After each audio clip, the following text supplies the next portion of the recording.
I am going to, my goodness, I'm going to call into order Concord City Council Finance Committee, budget hearing. And I know that we are taking attendance. We will not be calling the roll, but I will turn things over to the city manager, who I welcome. Thank you, Mr. Mayor, members of the council. Tonight we'll be reviewing the general government, police, fire, and general services budgets, and then you have a public hearing at the end of the meeting. So the first item on the agenda is item number 4 on your iPad. So if you click item number 4, general government, it comes up on page 65. You'll want to start on page 67. And this will be the city manager's budget. There are no other revenues budgeted for fiscal year 2025. The revised budget and the projected amount in 24 is for the opioid litigation settlement that the city receives periodically as transferred to the opioid reserve. So as dollars come in, this is where it comes in through. But obviously, if the city council wants to spend them, you have to appropriate those dollars and spend them. We don't anticipate when those revenues come in, they just end up coming in when we book them here. Expenses budget are down $86,000 or 12%. The $150,000 events funding from fiscal year 24 is not continued in fiscal year 25. That was added the last night of the budget last year, and as a one-time add, at least for that year. So I did not include that for fiscal year 25. And the differences are really increases due to wages, benefits, and other operational changes. I'd be glad to answer any questions regarding the city manager's budget. Thank you. Any questions for the city manager on his budget? Seeing none, please proceed. Okay. So the next department is the legal department, and that is starting on page 71. So if you scroll to 71, please note that the revenue reflects $148,000. It's over on the right-hand column for fiscal year 25.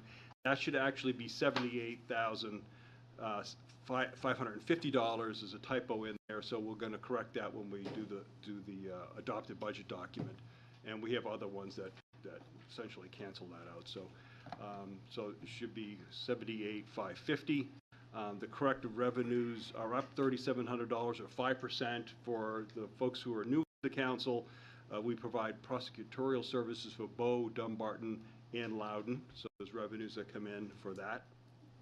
And expenses, budget to budget, are up $159,000 or 10%. And this is really just due to wage and benefit increases. And we're actually, the new prosecutor, relatively new prosecutor, is doing a great job, and she's staffing up the office as we go along. I'd be glad to answer any questions. Any questions for the city manager? Seeing none, please proceed. Okay. The next is the assessing department, which is on page 75. And on page 75, you'll see revenues budget to budget are up 50%. That's 6.7%. And for payment in lieu of taxes, you can see that line. The Briar Hydro revenue is budgeted to be lower in fiscal year 25 by $45,000. We're working on the mechanics of a new agreement with those. We're looking at, we have a very short-term agreement now. We're looking at doing either a 3 or 5-year agreement. That's 5 as far as you can go with payment in lieu of tax agreements. The city, we're adding $75,000 for the New Hampshire Higher Learning addition into the payment in lieu of taxes for the revenue. That's in that total line. You can see the $771,000. These are pieces in there. And the remaining difference is additional changes in other pilots. There's slight increase on payments in lieu of taxes. There are slight increases on that as we go from year to year. Expenses budget to budget are up $57,000 or 7.1%, and that's due to regular wage and benefit changes, licenses for the assessors, and also additional, if you recall, I mentioned the first night, we're going to be looking at adding training dollars into the individual departmental budgets. In the past have all been located in other places, but we're also increasing the amount of total training to be received by staff.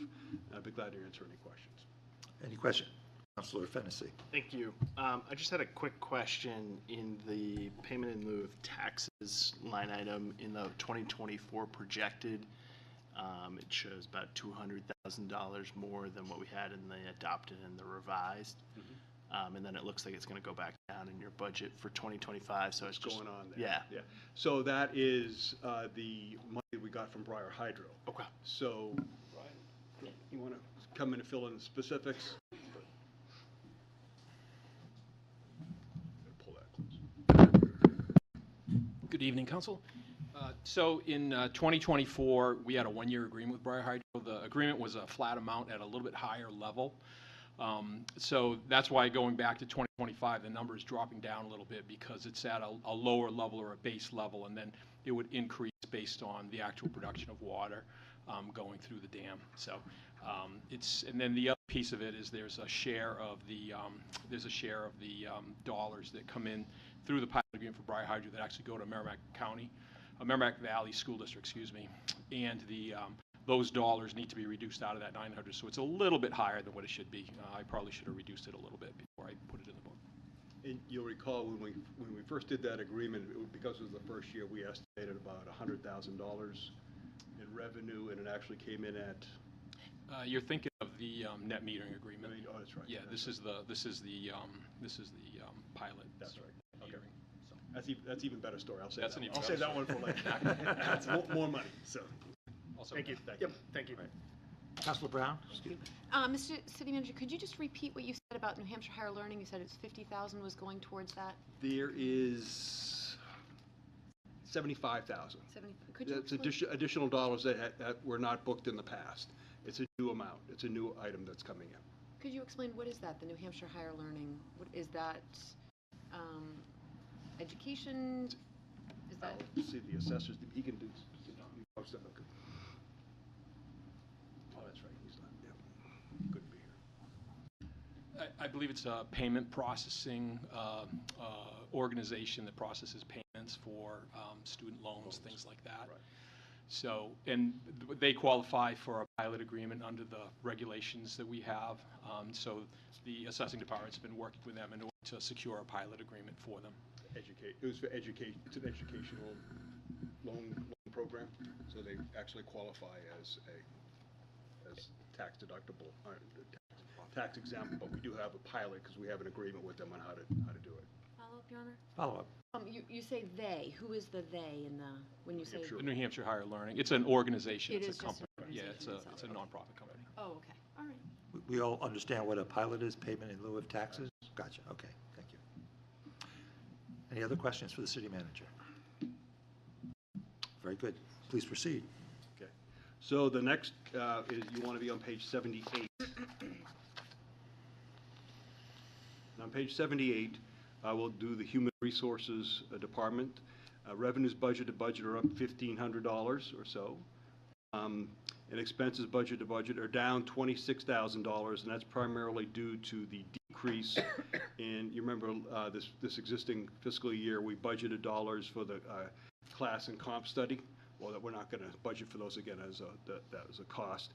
So there's no funding in fiscal year 25. Other changes included the regular wage and benefit increases based on contracts. We've included dollars for the language bank. So we've already, as you know, the human services, not the human resources, the human service department has always had the language bank. We've included, I've applied it to all departments, so all departments have access to that, but you haven't budgeted for it in the past. So I budgeted for it here, and this is for the entire city organization, not just human resources, but I've already started that process months ago. That access to that program. Increased funding for employee recognition awards. So when we do awards for outstanding services to different departments, those awards come out of this budget. And we also increased human resources recertification and mailings for retirees. We have to send information to our retirees under state law. And we have a slight increase in budget for that, and that is also here in expenses. I'd be glad to answer any questions. Thank you. Any questions? Councilor Sekou. Thank you, Your Honor. So when you said language bank, Yes. is it a translated type language bank on the video, or is it people that travel here to translate any question they may have? It's over the phone system. Of- Yes, because we need that instantaneous access. Yeah. For that. We can get people to come here if we need to, but we find most calls, particularly for the Human Services Department, is clients come right into the office and we need to work with them right immediately as they're there. But you guys are open to have somebody Follow travel up? if possible. Thank you. Absolutely. You drove a long distance. So go ahead. Okay, you gotta get into the swing, yes. Yeah, I was far away, that's for sure. Thank you. All right, thank you. Councilor Todd. Thank you, Your Honor. Mr. Manager, item 31 was the Human Resources Coordinator position that was suggested at $87,300 that you didn't recommend funding for. Can you tell us more about the needs associated with that position?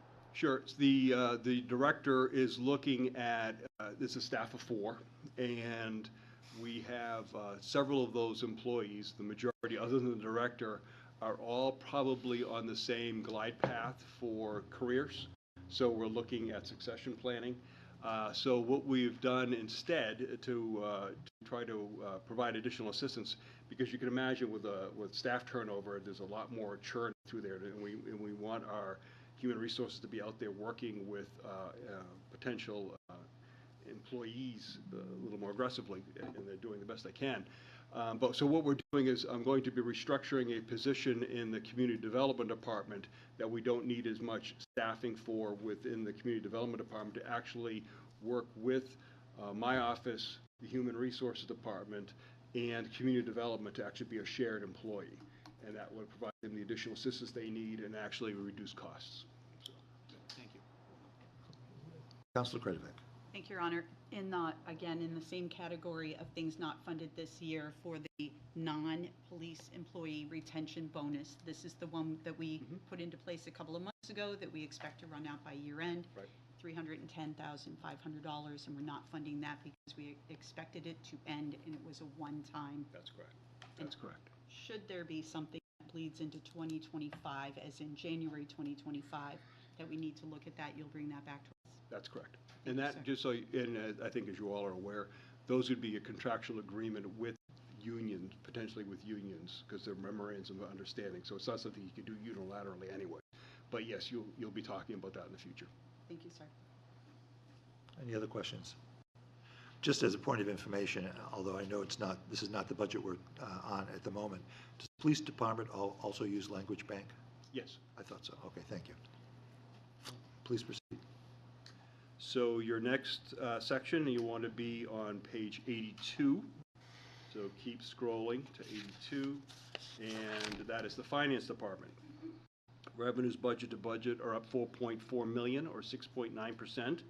The main drivers are the property tax revenue up 2.7 million, motor vehicle registrations up 225,000, investment income up 940,000, and the use of fund balance up 266,000. Rooms and meals tax up 314,000. These are the things that I covered on the first night, so this is where you actually see those. On page 83, expenses budget to budget are up 164,000, or 6.2%. This budget includes a one-time labor grade change for the management and budget analyst position. So there's a $5,900 piece there. The rest of it is really all just wages and benefit changes. Be glad to answer any questions. Any questions for the city manager on finance? Seeing none, please proceed. Next, you want to be on page 86. This is information technology. There is no revenue budgeted in fiscal year 25. And expenses, budget to budget, are up 105,000, or 7.5%. This is really mostly due to wages and benefit increase. However, City Council, particularly Mayor Champlin, has talked about security upgrades in the future and the need for training and systems for that. So there's funding of $16,000 for security system software assurance program.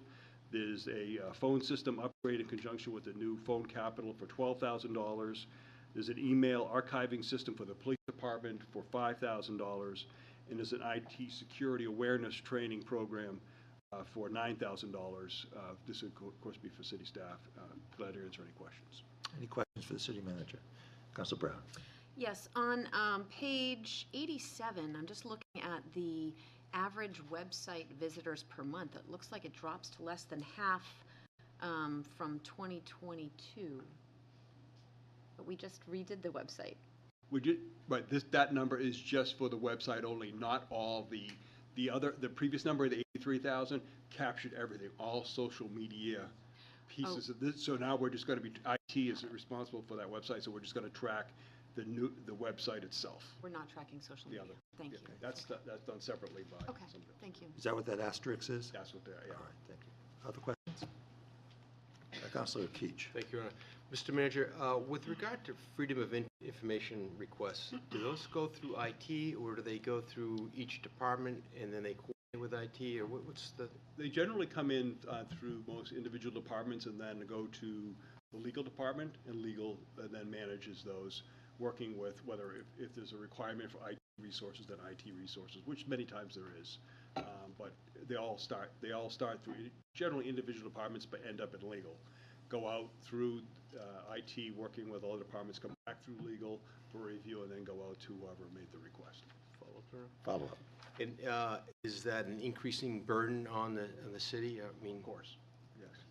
and not, Particularly when, because we get all kinds of requests. There are many legitimate requests, but a lot of requests for people looking for, they want dog licensing information because they want to sell products to the people in Concord who have dogs. Well, so should the city be doing that and using taxpayers' expense to do? Of course not. But, there's things you're required to do. thank you. Thank you. Any other questions for the city manager? Oh, I'm sorry. Councilor Fennessy. Thank you. Just to follow up on the last couple of questions. Is there any way in which you track the time associated with responding to 91A requests? Let me bring the attorney up. Danielle, please. She's gone. She's We moved beyond the legal budget, so I told them to get out of Dodge as soon as their budget was done. I could get an answer to that for you. Okay. And if we do, I think at one time we did, but it becomes just an exercise, I already know that the civil side of the legal department needs more staffing, but we've been focused on the criminal side lately and trying to take care of that. So that will be the next request somewhere that will come along, is you're going to need additional staffing in the civil side, which is, which was Jim Kennedy and Danielle, now Danielle and whoever she hires for the assistant. All right. Any other questions for the city manager on information technology? Mr. City Manager, would you believe it's music to my ear that we're expending these funds for cybersecurity and employee training? If you ask long enough. It does How many happen. years have I been asking? I've been trying to add it as time goes on. I appreciate it, very much so. All right, please move on. So the next is, really one of the most important ones, City Council. You can see, and fortunately, the expenses budget to budget are down $14,000, and this is on page 89, and that, or 76.8% due to one-time funding for City Council DEI-JB training in fiscal year '24, and a $2,500 reduction for City Council orientation and priority setting session in fiscal year '24. So to answer the question before you ask the question, so if you do not spend the money for the DEI-JB training this fiscal year, all of it, all $140,000, that because that came out of undesignated fund balance under surplus, that will fall back into surplus, and you just need to fund it again. It's not like spending it twice. You didn't either spend it or you don't spend it, and whatever you end up spending this fiscal year, the difference you can just make up in the next fiscal year. So for clarification, the fact that it's not in this budget does not mean that we won't be spending it. Right, because it wasn't in the last budget either. Exactly. So it was added because the council added it during the fiscal year, which you can do the same thing this coming fiscal year. So when you come to operating, just as a quick lesson, when it comes to operating dollars, when you get to June 30th, those monies are done. When it comes to capital dollars, they carry forward from year to year. So in this case, these were operating dollars. So they just go back, go to surplus, and then you can just reappropriate what you need for whatever purpose you need it for going forward. And it could be a different amount. It doesn't have to be the same amount. Thank you. That helps. is that the end of your presentation? It is, for All right. city council. Councilor Brown. Yes, thank you. Mr. City Manager, just don't understand why the 140 was applied to City Council in this area of the budget and not a different one. I thought the 140,000 was for something specific, not City Council. I thought it was, I don't know, I just didn't think it would. This is where the city council put it last year as part of the City budget. Council put it there. You put the maybe you're thinking the $150,000 for the arts, you put under the city manager's budget, Right. which is no reason to have it there either. Yeah. But yeah, No, it I could was have gone just- anywhere. But because it was a city council, I think the idea of having it here was you were looking at making sure you had control over it and the way it was spent. So, but it could be anywhere. Doesn't really make a difference. Councilor Kurtz. Was any of the appropriated $140,000 spent? No, it's all still there. Okay. So Councilor Brown. Well, it's there until June 30th of this year. until June 30th for that 140,000. Okay. So let's say you decide to enter into a contract with somebody on July 2nd. You would just appropriate the dollars, whatever amount that you need, and it would be applied as the fiscal year 25 budget. But it's in reality, it's the same money because it really just it just flows from year to year, just goes into a different account. Councilor Horn. This would be, for example, the facilitator that you're looking to That's have for correct. the. That's correct. Or anything else that you need. Yeah. I see. Okay, any further questions? No? Mr. City Manager. So the next page, you want to go to city clerk on page 100. Just scroll a few pages to get through your report there. And revenues budget to budget are up $5,700 or 5.8%. And this is due to an increase in sundry services and a $3,000 increase for state checklist revenue. Expenses budget to budget are up $4,000 or less than 1%. This is due to reductions in election workers, part-time, and temporary employees. So you don't have as many of those this time around, so you have a slight reduction there. You notice that rent is up $5,600. This is costing the city more to rent space for the elections of Ward 2 and Ward 8. And I'd be glad to answer any questions. Questions for the city manager? I have a question. Could you remind me what space we're renting for Ward 2 and Ward 8 voting places? So the barn at Bull Meadow is Ward 2, and the Bektesh Temple, I believe, is Ward 8. All right, thank you. All right. Janice has slowly got us out of renting different places, but that number's gone down as we've gone into the schools. Because if we're in the schools, we have an agreement with the schools not to charge. Councilor McNamara. Yes, Your Honor. The voter, I lost it.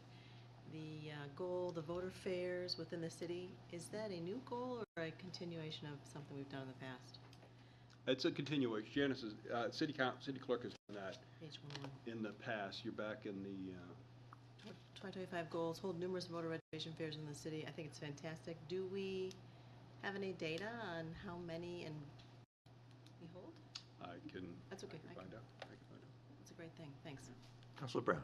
Thank you. I'll notice that the birth certificates issued has dramatically increased. Well, I guess it's 3,000. Is that all babies born in Concord or these Concord residents? Because I know that Concord Hospital has absorbed the maternity. COVID. Let's see, Elizabeth, would you? Nothing to do. Speaking of babies. Hi, for the record, I'm Elizabeth Harrington, the Deputy City Clerk, for those watching on YouTube and local access. The question about birth certificates, they're accessible all over the state, so people do come from all over. An increase, I think post-COVID travel, people are traveling again and renewing passports, that could be one of the reasons, but it does really vary. Follow up, Your Honor? Yes. Is this number, so these are birth certificates for Concord? Across the state, anyone born within New Hampshire. Okay, the 3,072. Okay, thank you. Councilor Kretovic.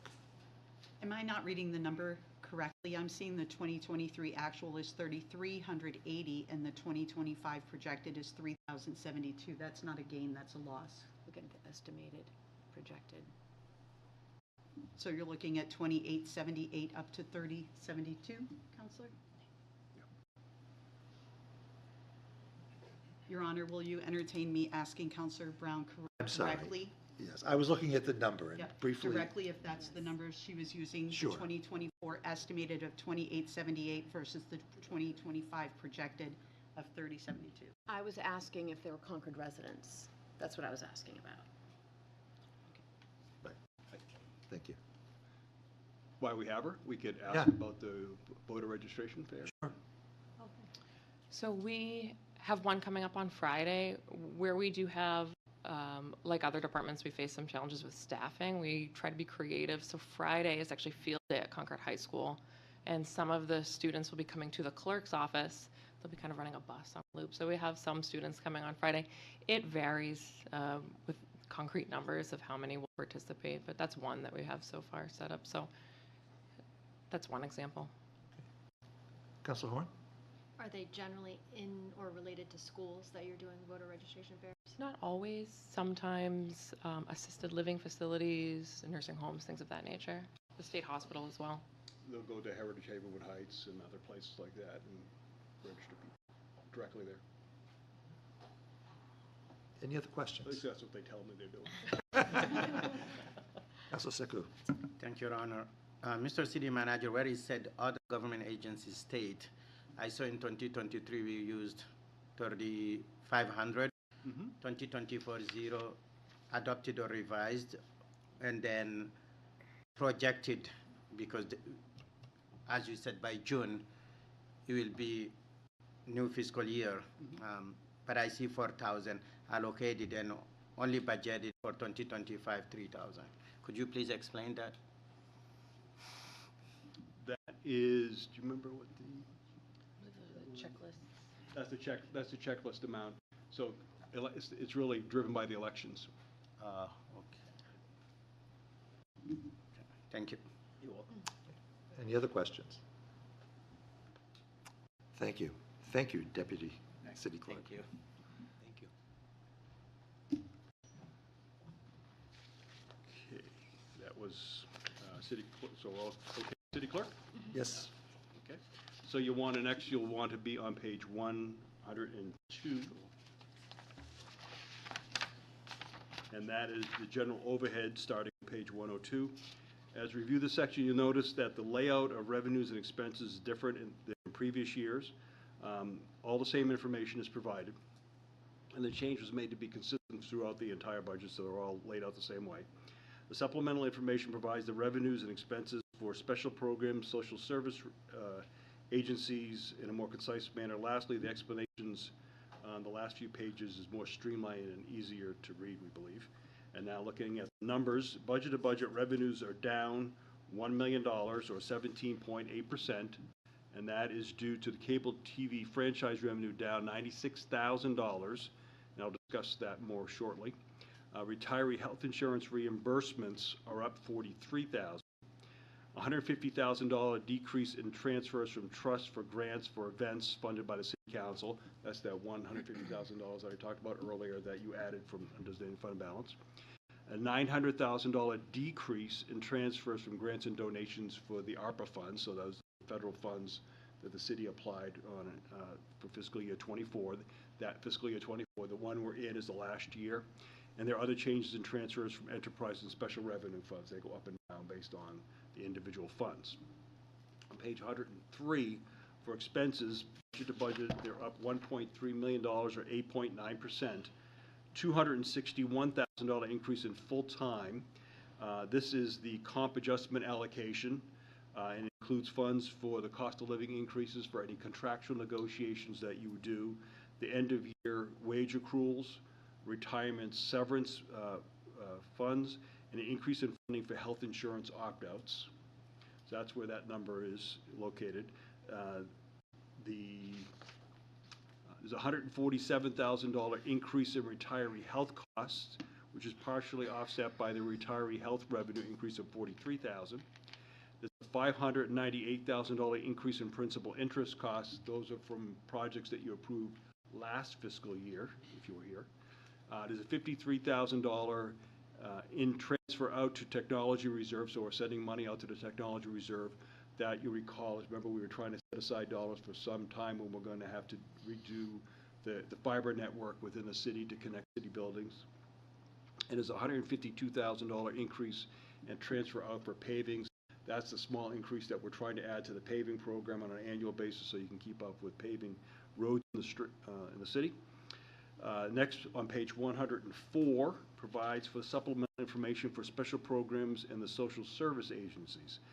Special program revenue, at the top of the page, you'll see the budget to budget.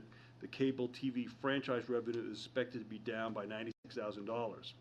However, I'm proposing to keep that amount the same. The city pays the Concord TV level at $314,000. So this is the discussion I think we had last year, we've had a couple of years in a row, where eventually, as people move off of cable network and move to online streaming, they're not going to be paying those cable fees, so therefore your share of that goes down on a regular basis, and this is that we're starting to see that now. The transfer in trust is down $150,000. That's the one-time funding by City Council last year for the grants and events, so you're not transferring that $150 in. Special program expenses, Concord TV is level funded. The holiday celebrations is down $2,000. The council added a one-time $4,000 increase in '24, so it's actually up $2,000 for this year, and from the $6,000 it was in fiscal year '23. In-town Concord and SPCA are level funded. Under the social service agencies, revenues are down $14,000. These are funds that we have previously received from the Episcopal Church that we don't believe we're going to receive anymore. They were just money that they would send to us. We don't necessarily know if it's going to come or not, but we're not anticipating for this year. Social service agency, if it does, then we bring it to you for acceptance. Social service agency expenses are all level funded for the Community Action Program, the Concord Area Transit, the Concord Coalition to End Homelessness, the Edna McKenna House, and the Friends Program. I'm also recommending the City Council approve additional $12,500 for the Crisis Center of Central New Hampshire, which is the same amount that you funded in fiscal year '23. And the next few pages provide descriptions for the general overhead budget items, and that is the general government section of the budget. I'd be glad to answer any questions on that section. Questions for the city manager? Councilor Brown. Yes, Mr. City Manager, the Concord Area Transit, the CAT buses, they have increased their service line, and they're seeing a vast increase in their ridership, so much so that they're able to apply for grants because they've increased. And I think they had requested, was it 175,000? Four. Or 7, thank you. I'm just wondering why we wouldn't give them that 174,000. The $3,000? Yes. So, besides them cheap, well, if you recall, there was a request last year for the same thing, and that was to help fund the line that would go from Concord to Franklin to Laconia, I believe it was. And the request from council was that why don't we go and see what other type of places can actually help fund that. So they went to the county and they got those dollars to help fund that. Excuse me. And this year, the request came in again, and I pretty much asked the same question: is there another way to fund this besides taxpayers paying, Concord taxpayers paying for this? But when in reality, it's mostly people leaving Concord going someplace else, and which is a good program, and it is working. And I thought that in my mind that Laconia should help pay for it, and Franklin should help pay for it, and Concord should help pay for it. Well, nobody else was helping pay for it, so I didn't see why Concord would step up and pay for it. So, but if you'd like to add it, it's $3,000. But again, it doesn't seem to me to be an equitable distribution of costs when only Concord is paying for it. Follow up? Thank you.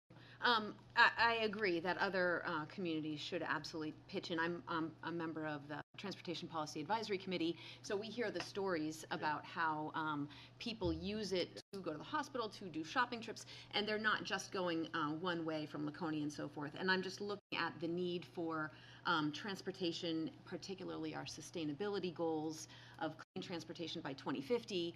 And I know the CAT bus, the Heights CAT bus circles Main Street and then goes up on the Heights, and a lot of community members up there don't have access to vehicles. So, I would be in favor of increasing it, as well as having them consider increasing buses, for our Concord routes. Thank you.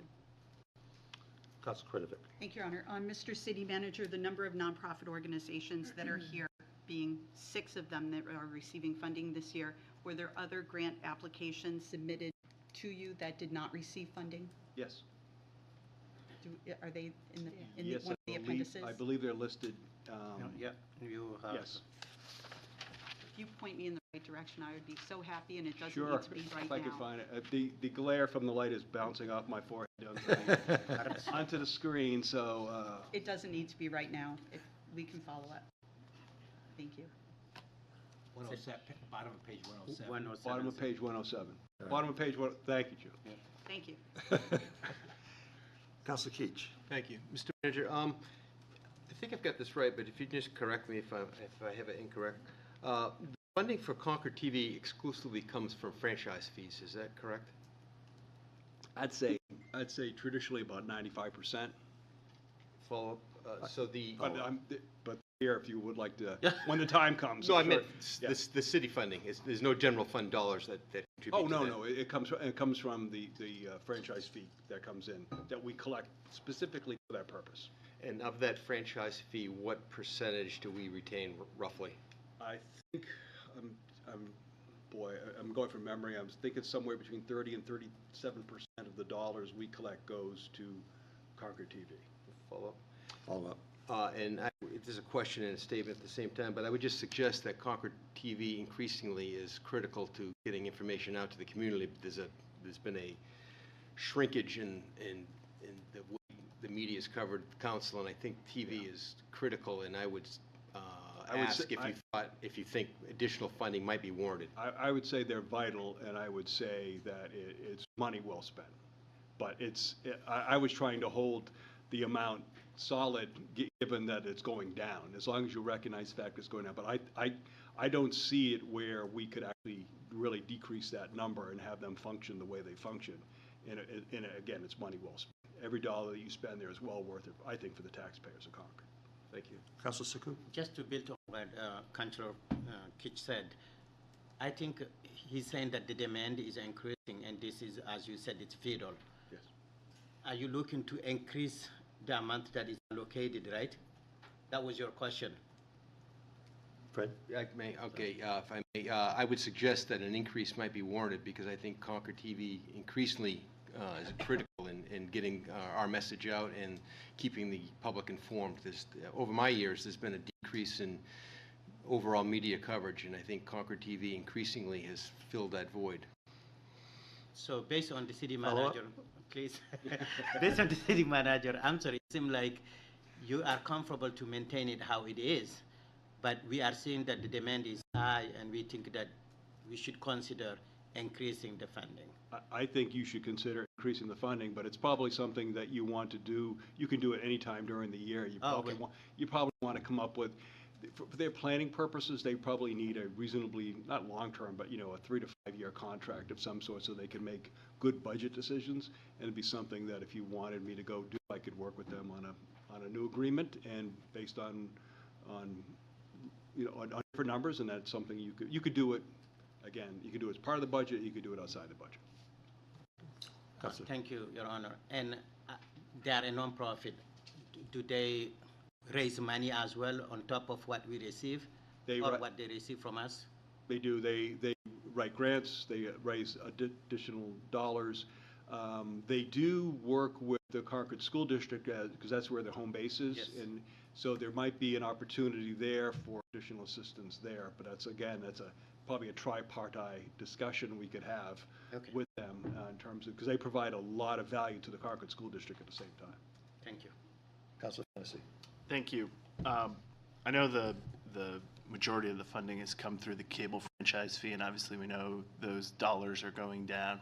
Has there been any discussion sort of at a state or regional level as to the ability of municipalities to obtain some other type of fee from these companies that may no longer be delivering cable but are still delivering broadband and internet services to the same households? If you go back several years, it actually used to be included in the lobbyists for these companies were able to convince the FCC and others to exclude internet because they saw that this is the way it's going.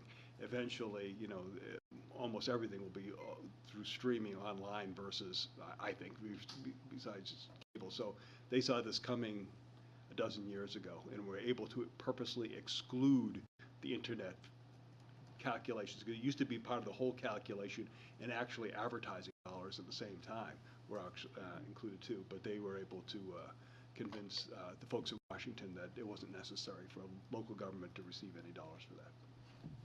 Follow-up? So would this be the sort of thing that we need to talk to our congressional delegation about? Sure. Where it'll get you, I don't know, but it's certainly worth talking. Councilor Kurtz. Yes, I'm looking at the general overhead revenue page 102, and about halfway down in the middle of the transfer ins, I see transfer in impact fee, which in 2023 was $138,000 and change. And I'm just relative to the conversation we had the last time we were together about impact fees, I'm curious what that was.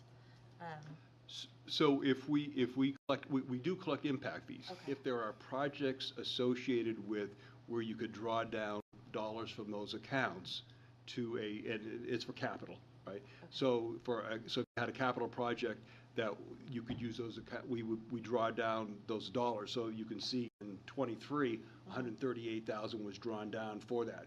So the next project that comes along that's in a district that has impact fees in it, you will draw down those dollars to use for that. And you have to use it really from the time you collect them within 6 years.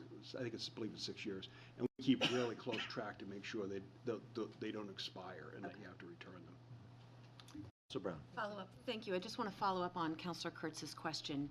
I know in some communities they have impact fees for police, fire, recreation, and school.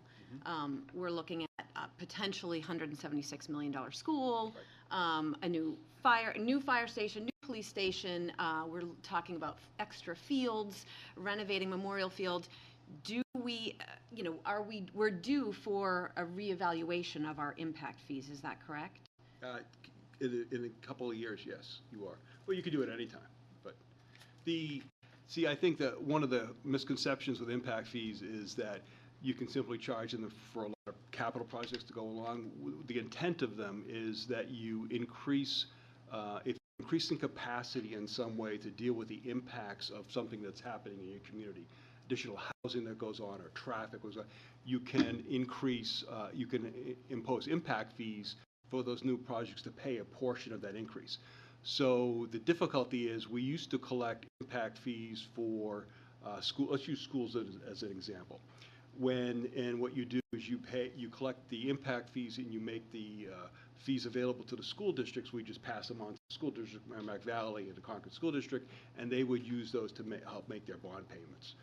Well, when Merrimack Valley School District, I'll do both of them as an example. Merrimack Valley School District, they finished all their capital improvements. Remember when they built the, you may not remember, when they built the when they built the Pennacook School, and when they did improvements to Merrimack Valley Middle School and the high school, those costs were eligible. Those capital costs were eligible for impact fees. So we collected impact fees and passed those dollars through.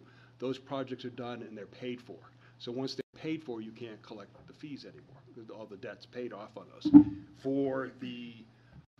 With the addition on 35 or so years ago onto the high school, that extra wing they added on, I'm going to make a number up, $30 million. We collected impact fees for that because that increased capacity in the high school. So therefore, you could collect dollars and help underwrite that. Those bonds were paid for. When the school district, Concord School District, decided to take the 5 schools and consolidate into 3, they decreased capacity. So therefore, you can't, even though they spent whatever tens of millions of dollars was on all those new schools, the amount of capacity provided by those new schools is actually less than what they had before. So therefore, you can collect no fees for that. So the same thing with the middle school. So I don't know enough about how big the middle school is for the new middle school compared to the old middle school. But then again, being that you've decreased capacity throughout the whole system, the court system would look at that and say, you've decreased the capacity of the whole system, therefore you're not eligible to collect school fees. We do collect them for recreation, so if you added a new project for, let's say, Memorial Field, and increase the capacity of the usability of Memorial Field, you could, for that increase, that increment of the increase, you could collect additional fees for that. But we'll have to see when the design is done, a football field's a football field, a soccer field's a soccer field, a track is a track. Are you really increasing the capacity by taking out the old track and putting in a new track? I don't know. So it's things like that. Thank you. So just for clarification, because the school, by the time it opens, they'll be going from 900 to 600 students. So we wouldn't be able to. You wouldn't be able to collect We would not. fees for that. However, in regards to the wastewater treatment plant or sewer treatment that would serve up at the Heights for the mall project, that is increasing capacity. So we could collect impact fees for that. Well, no, because you're not increasing the capacity at the plant. The plant is the same. You're increasing your capacity for the collection system. So in terms of the plant itself, I don't know if you could collect them for the collection system. That's something we'll have to look at. But for the plant itself, it's still going to be 10 million gallons a day. Just like the water plant is still going to be 10 million gallons a day. Even though when we put the new water pumping station in that you just added, we went from a realistic capacity pumping of 7.5 million gallons a day to 10 million. The plant itself was still 10 million. So there might be, I know where you're trying to get to. There might be a way to do something with water and wastewater, but it may not necessarily be impact fees. There may be other ways to approach that. Follow up? Thank you, Your Councilor Horn's getting very impatient. Yes. Just looking at the new booster pump station, that is something that we would collect impact fees on because we are talking about purchasing land and putting in a new booster pump, so that would be increasing capacity. No, what you're doing there is you're increasing pressure into the existing neighborhoods. So if you're on Profile Ave and you want to use the bathroom on the second floor, you probably got a problem right now. I'm just guessing, right? But with this, you're still going to get the same amount of water. It's just actually going to come a lot quicker than it's going to. It's not going to take you 10 minutes to fill up your tub. It's going to take you 5 minutes. I don't know. It's a lot more complicated than it sounds. Councilor Horn. May I ask 2 questions, Mayor? You may. I'm sorry if I missed this when you were going through this in general. Yeah. For the general overhead revenue, it looks like there were, the past couple of years, is it gifts and donations transfer in were nearly $1 million, but this year 0? Right. Those are the ARPA funds. Okay, got it. Thank you. So you can see actually, if you play that out over 23 and 24, and the year before that in 22, there's about 1.3 million. That was all our money. Okay. Then second was moving over to the expense for the full-time is 0, and then nearly $1 million Right. for full-time. So you budget dollars there, and we don't necessarily transfer the dollars out. So you budget the dollars, but you don't spend them there, but you spend them overall in the budget itself. So for example, in the budgeted in the 24 adopted budget, there's dollars for contractual increases for, do you remember which unions that was for? Most of them. Everybody, remember we did 2-year contracts with folks? So the dollars that you did for those additional contracts, you put into that account. You spend them out of the police account. You spend them out of the fire account. You don't then transfer the dollars over to the police and reduce that. But overall, when you look at the bottom line, it all works out. I understand. Thank Okay. you. Counselor Kurtz. Thank you. I had a question on page 106.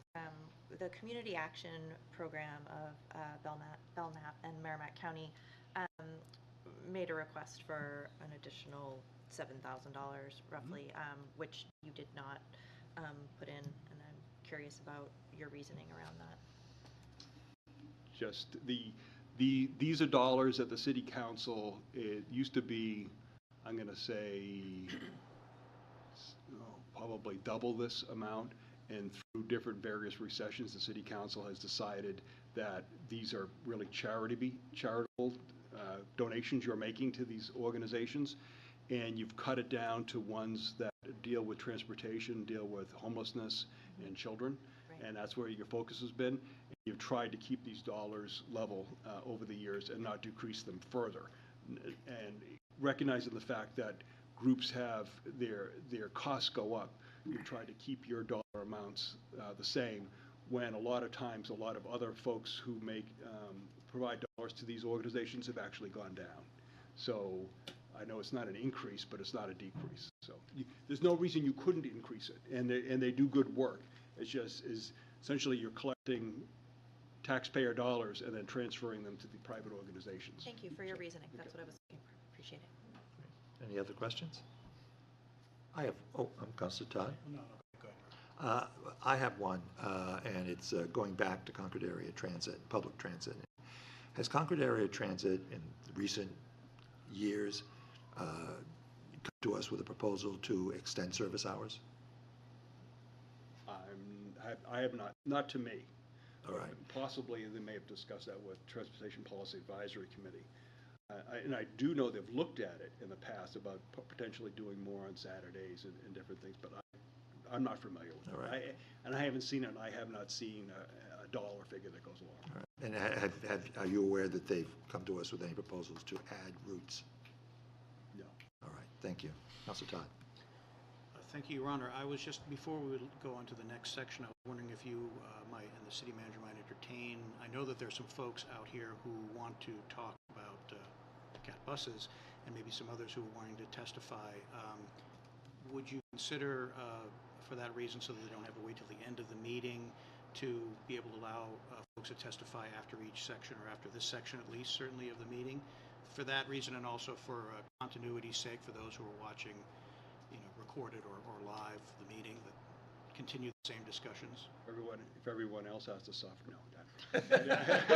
No, that makes perfect sense. Surely. Thank you. I That'd be appreciate fine. that. Thank you. All right. So you're asking that we allow people to speak on this now? Yes. All right. Yeah. If everyone agrees, and Councilor Horn? thank you. It would make sense to do all of the ones that have happened so far, correct? All the sections? In other words, I was talking about, specifically about general government, but if everyone was comfortable with it, we could do the same thing for police, fire, general Okay, services. all right. If that's, Okay with you? if that's all right. All right.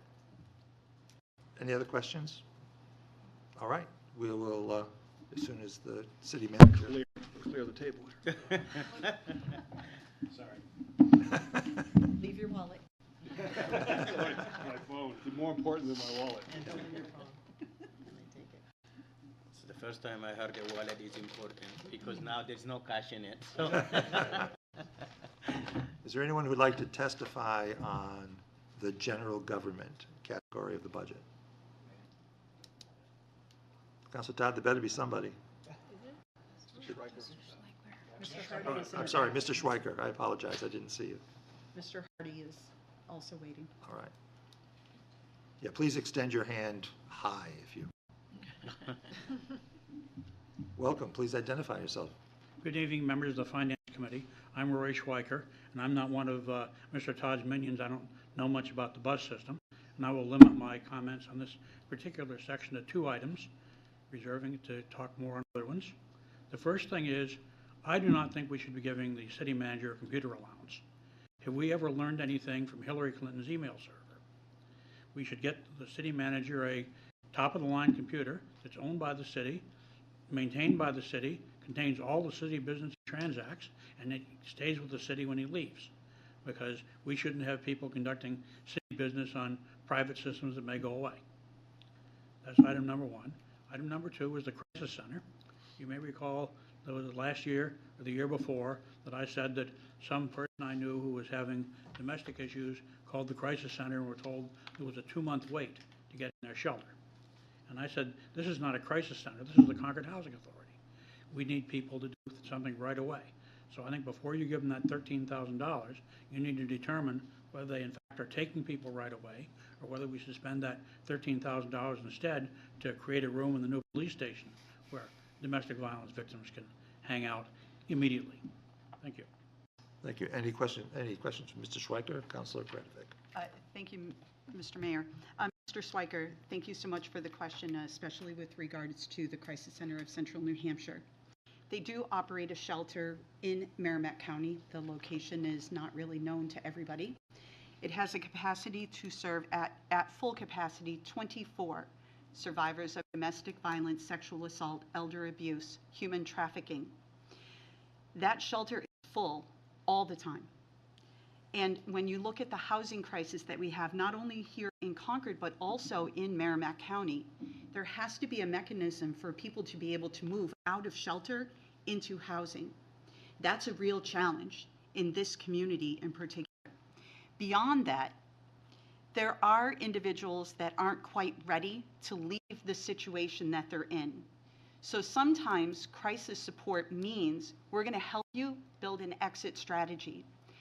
As much as someone might want to leave today, they might not have the ability, the financial means to leave today. Our advocates will work with people and their employers to assure that there is a live check that is set aside for them so that they can start a bank account so they have money when they walk out the door. There are instances where someone may need to go to the court system to get a restraining order. There is all kinds of support that can happen. The first stage is picking up the phone and asking for help. That help may not be immediate to shelter, but the first request really ought to be to friends and family that can help an individual. I would love to say that we could fully support everyone that was always in need. It's just not realistic in the size of this population until we start to learn and change behavioral patterns of certain individuals in our community that feel it's okay to human traffic individuals, to sexually assault individuals and children, to abuse our elderly citizens, and to commit domestic violence against their children or their spouses. Thank you. Thank you, Councilor. Any other questions for Mr.? May I respond? It was a would you believe, so. Yeah, I think that should have been a would you believe. Yes, Mr. Schweiker. Well, you know, I don't doubt that there are people who need help, but I also don't doubt there are people who are getting beat up tonight and need a place to go, and the crisis center is not providing it. We need to perhaps provide it in our police station, which is a safe place to go. And if the crisis center cannot provide it, we need to keep our money for ourselves to do our stuff instead of giving it to someone else who, to my mind, if there's 24 people there, I would take the new person in and ask one of the people that's been helped for however long, the 24th person to leave. That's my opinion, but I still say that if they cannot take people at a moment's notice, we need to think about it from the police station. We need to think about paying for it by keeping their money. Thank you. Thank you, Mr. Schweiker. Councilor McNamara. Thank you, Mr. Schweiker. Would you also believe that if someone calls the crisis center and an advocate says, we don't have room right now, they will do everything they can to pull their funds, to get a voucher, to call all the hotels in Concord, and they will pay to put them up in a hotel immediately that night. They will also call all the other crisis centers and get from them any help they have in their communities. Mr. Schweiker. And once again, my response to that is, I think if I was being beaten up by somebody, I would not want to be sent to a hotel. I know it's very expensive, but you know, maybe I could even pay for one myself. What I need is support and help, not being hoisted off to a hotel room. And once again, I would suggest that maybe the 24th person should go to the hotel room and they should take them in right away. And if they don't feel they can do that, then we need to provide that service within the city somewhere else. Thank you. Thank you, Mr. Schweiker. Thank you very much. Mr. Hardy first, I believe.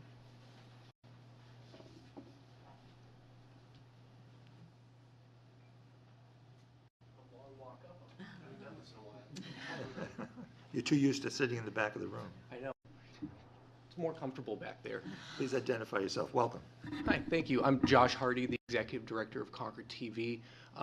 And first off, I just wanted to thank the City Manager, thank the City Council for your support, for the level funding that we're talking about for this fiscal year.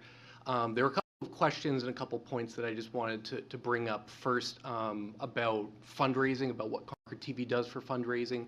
As a nonprofit, we participate in events like New Hampshire Gives, annual fundraising campaigns, and we also apply for a lot of project-based grants, most recently with the Tufts Momentum Fund, with New Hampshire Humanities, that help. And some of our activities we do, we get grants through like the Concord School District for an after-school club we do. So but those are typically in our annual budget like $20,000 to $25,000 a year. From those other funding sources. And then to the point about streaming services and potentially legislation, unfortunately that's way over my head, so I'm not coming up here in that sense, but both in Massachusetts and Vermont, there are bills in committee being discussed that would put 5% revenue internet streaming fees on the streaming companies, which would replenish the funds that go to municipalities and go towards your public access stations. So if New Hampshire wanted to go that route, our neighbors are considering and possibly passing that type of legislation.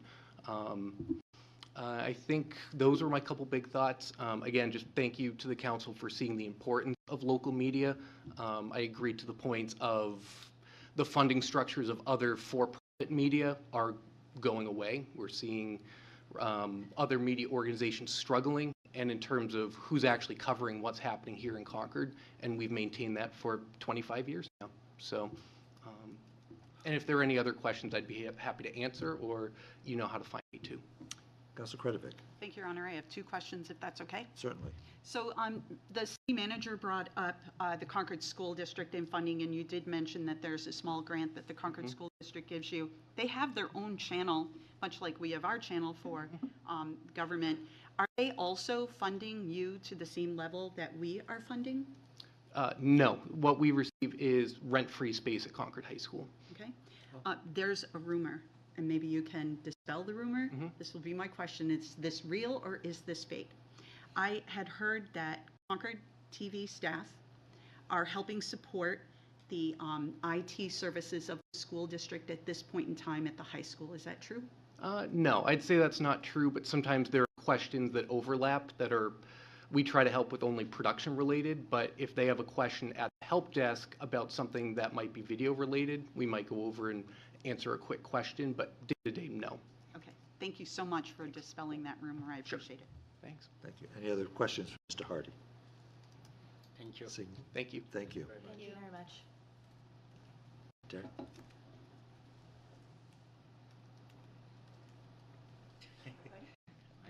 Welcome. Thank you.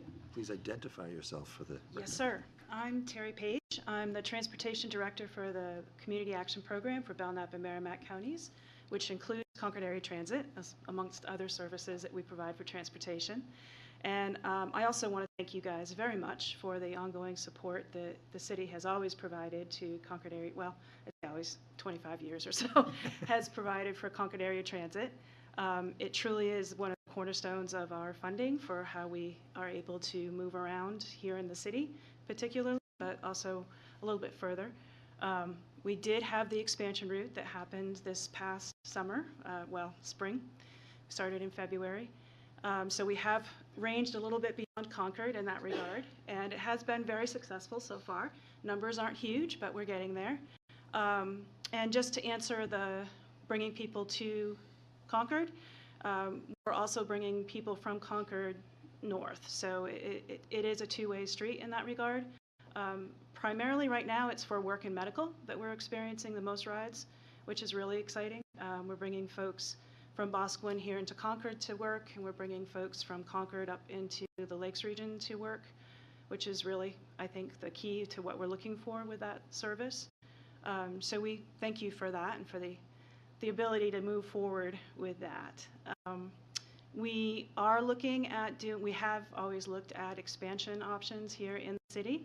They come with a pretty high price tag. I mean, basically, if you're taking our current budget and you want to add anything to that, you've got to pretty much double our existing budget for those particular services because we're putting another bus, another driver.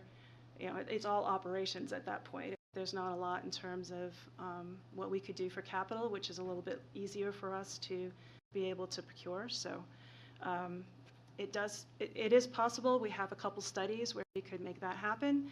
It's just going to have a price tag to it that I believe in the past has been untenable. So we're working on trying to figure out how to make that happen. And we do continue to always look for other options for how we could do that. But I do have a few facts that I wanted to share with you guys. I always love sharing success. So for our fiscal year 22 compared to fiscal year 23, our ridership increased 37%, which we went up to over 106,000 rides just here for the Concord service. That's not any of our other services. So that's pretty spectacular. And that success for us actually allowed us to receive more of the state match that was instituted this year. So the state of New Hampshire, for the first time, increased the operating funds that go to all of the transit systems in New Hampshire. And because we went over that 100,000 ride mark, we received a larger chunk of that money. So it was definitely worth it for us to, one, I love seeing a lot of people on the bus, but two, it meant that we had more funds coming into us, which was really spectacular for us. So in addition to that, our demand response routes, we do regular surveys. It's harder to survey fixed routes, so we haven't really figured out a mechanism to do that well. But with the demand response folks, we kind of have a captive audience. So we do an annual evaluation and customer service feedback loop for the demand response routes. And for 3 years running, we have more than a 4.5 out of a 5-star rating on our service, which is really spectacular. And for fiscal year 23, we actually had a 4.9 star rating for our service. So we're really proud of that, and I'm super proud of my team for that. So one last thing, because I don't want to keep everybody very long, and I'm going to my phone because this is on our Facebook page. So this was a woman who approached us at one of the outreach events that we were doing. Cindy and I were at an outreach event. She walked up and she said, "Can I just share my story with you, because you guys are amazing?" So we thought it was amazing too and asked her if we could post it. So this is our post from last week. My husband suffered a traumatic brain injury. It was in the hospital for a month. When he was released, he needed to attend multiple weekly appointments at Concord Hospital, but could not yet drive. I needed to work full-time in Portsmouth and could not take him, so we decided to try the CAT bus. He could walk from our home to the bus stop, and it dropped him off right at the hospital lobby. Another bonus was the free fare. After a trial run where we rode the bus together, he was able to utilize this service for the next 3 months. This was a game changer for us, to preserve my income to pay the bills and to preserve his independence, but during a challenging time. We are so grateful for the CAT bus and the Community Action Program to be there for us with the exact help we needed when we really needed it. So I just wanted to leave you guys with a really nice success story for all the hard work you do and to help us do our work. So thank you very much. Questions? Councilor Seco. Thank you, Your Honor. Thank you very much for sharing these stories, but also for highlighting the successes that is happening. You mentioned there is a price tag that comes with the demand.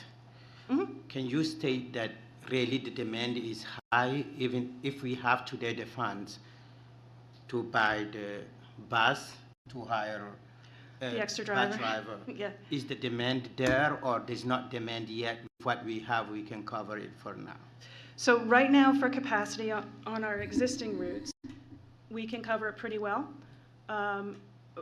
If you're looking at expansion, that's always a really interesting dynamic, because we hear word of mouth that we need this service, we need this route, we need this, and lots of people will seem to say it, or the same people say it over and over and over again.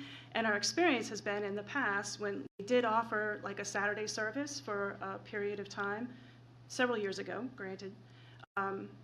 So we launched the Saturday service, put the money into it to do it, and we had pretty low ridership, like not enough to really warrant spending the money on it that we did.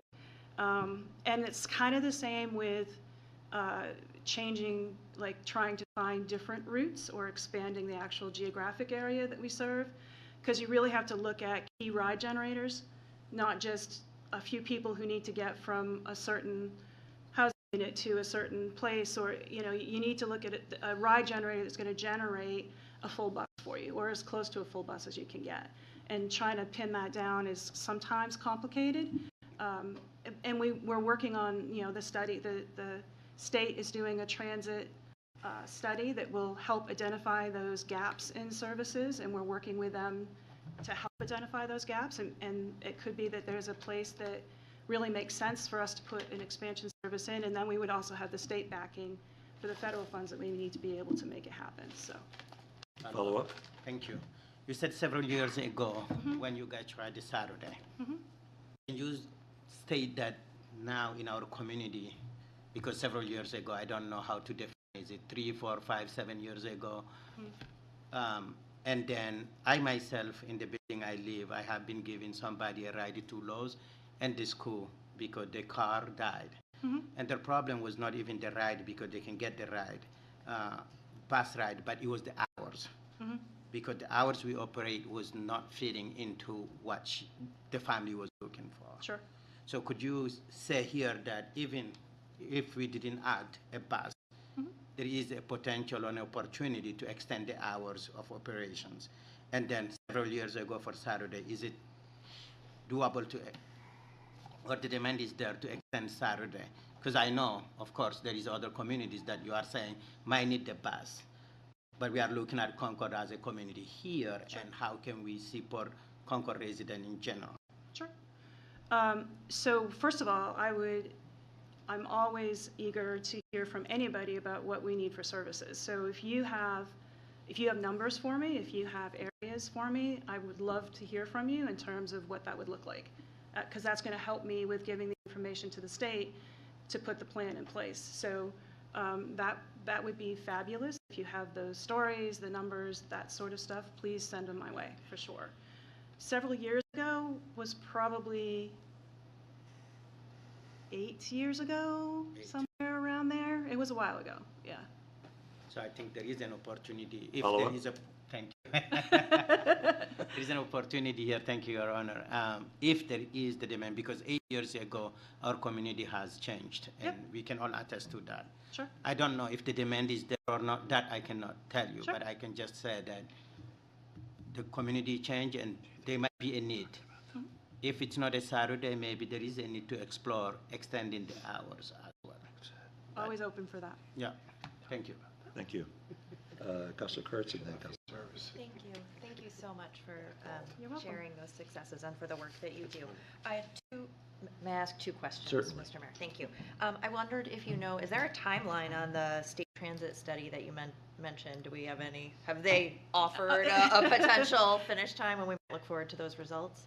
So I know that I believe they started the process of beginning the study, which is always a good sign. Right. And actually, New Hampshire DOT for the public transit side is really pretty quick at response for us. We never really have too much of a lag time on that.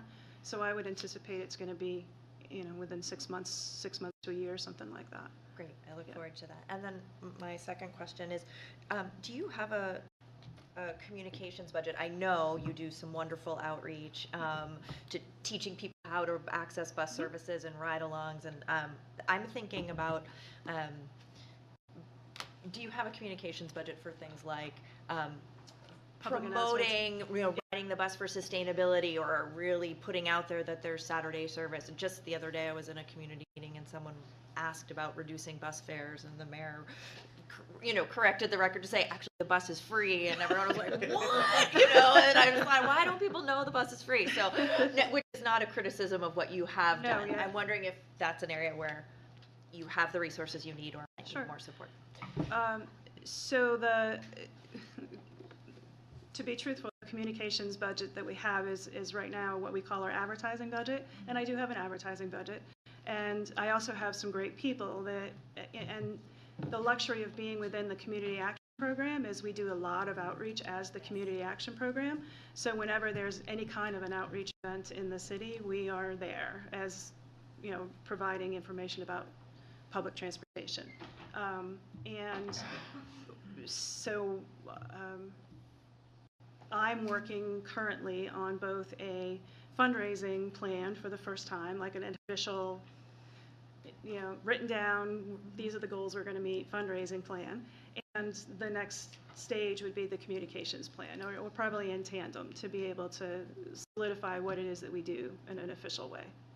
For several years, I just sort of dealt with the fluctuations of dealing with a transit system and COVID. So there's a lot of things on my to-do list that I'm now working to get checked off, so, yeah. Excellent. Thank So you. are a lot of us. Yeah. Councilor Brown. Thank you, Your Honor. So I love serving on Transportation Policy Advisory Committee with you because of your stories and just showing how you are meeting the community demands. Could you share the story that started with an orientation of the bus route that led to a driver? Yeah, that's one of my favorites. So we have a travel trainer who goes out and works with individual groups, whoever needs it, to learn how to use the system. And one of the agencies that she partners with regularly is Centria Care. Did I say that right? Yes, you did. They do a lot of work with New Americans and the immigrant population that we're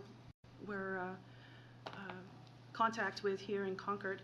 And one of the groups of New Americans that she took out to learn how to use the bus system included a gentleman who had just arrived from Africa. And about 4 months ago now, I got an application, interviewed him. He was a great interview, has a CDL, was really eager. I hired him as a bus driver, and I went to introduce him to Rosa as the travel trainer. And he goes, "Oh yeah, I was in one of your classes when you took us how to learn how to ride the bus." So it was like a really cool success story for us. And one of these gentlemen who was newly arrived here, just getting his feet under him literally in terms of how to get around the city, and he's now driving for us. So that was pretty cool. Yeah. Thank you. Any other questions for Ms. Page? Councilor Yes, Todd. thank you, Your Honor. I'll try to be brief, but I do want to thank Ms. Page for all of her work and the staff also on CAT for providing the bus service in Concord. I think that those numbers that you cited are an indication of the efficiency and the work that you've put into making this service available for people. The fact that you also have been able to, through COVID and now, be able to provide that service for free, I think has made a difference to a lot of people. I just would like to use this opportunity for a moment, if I may, to remind folks that there is, below the Transportation Policy Advisory Committee, a subcommittee on public transit that meets quarterly. It is always welcoming of new members to serve on the committee, quarterly meetings, not a big commitment.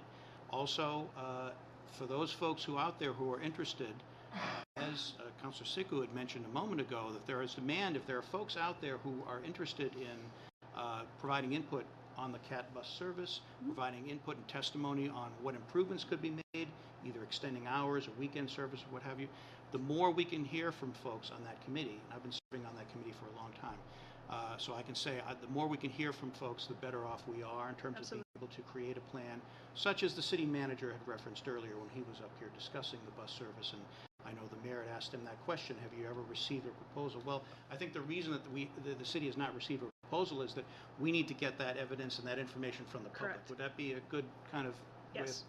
Thank you. So, thank you. Thank you, Councilor. Thank you, Ms. Page. I think that's all the questions for you. Thank you very much, and thank you again for your support. Thank you. Thank you. Thank you. Particularly you, John. Ms. Livingston. You're welcome.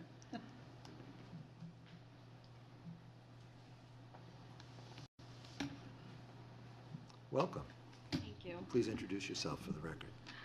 Jessica Livingston. I'm a resident of Concord, and I was not planning to testify tonight, but I made up my mind to do so. I'm going to go. I am a survivor of domestic violence and have worked with the Crisis Center in the past, and I just want to first extend my thanks for funding the Crisis Center. And I also want to address a few of the things that Mr. Schweiker said, even though I appreciate some of the things he said. But before I do that, I was wondering if I can ask a question. Of whom? The city manager. I think that's not really in order in terms of the way we're Okay. having the hearing, so. Well, I'll just say what my question is, and then I'll go Sure. on to what I was going to say. I was just curious, like, what specifically the money was funding. When he comes back up, I'll ask him to answer that question Okay. for you. But my reason for asking that is because as a user of the Crisis Center in the past, I obviously had an experience, and I was sent to, while I was trying to file a restraining order, and the police sent me to the courthouse to do it, and it was the most inhuman experience you could imagine as somebody in the worst moments of their life. It was like walking up to a bank teller who's asking me as I'm standing in the lobby, personal questions about my situation. I ended up leaving the courthouse crying, and when the police followed up with me, I told them what happened, and then they referred me to the crisis center where they sent an advocate to come sit with me and help me through the whole process. None of it is fun, but once the advocate came and sat with me, it improved everything exponentially. While I do, like I said, appreciate some of the things that Mr. Schweiker was saying, I think to his point that we need more available services because the shelter is full all the time. There's so many people in imminent danger and potential danger, and having a safe place to go is absolutely crucial. But as Councillor Kretovic said, there's so many other things that the Crisis Center helps with, helping women and others in their situations to find safe places to go. A domestic violence survivor or person right in the middle of their situation sitting in a police department is probably adding more trauma to that experience, so I would not recommend that. I personally wish that the police had only the smallest involvement of charging and keeping my abuser away from me, and I would prefer to work with the Crisis Center over with everything else, because the police, for all the good they do, they're trained to deal with criminals, so I would recommend letting them do that part and not interacting with or not having to do as much with the victims of domestic violence, because it's such a traumatic experience. And sometimes adding police in makes it even more so. And just a couple other things about what the Crisis Center does. It's not just about somebody who's in imminent abuse, somebody who is currently being beat up or whatever. It's women or people, I'm sorry, there are other demographics. It's helping them to find solutions and long-term plans to get out of it.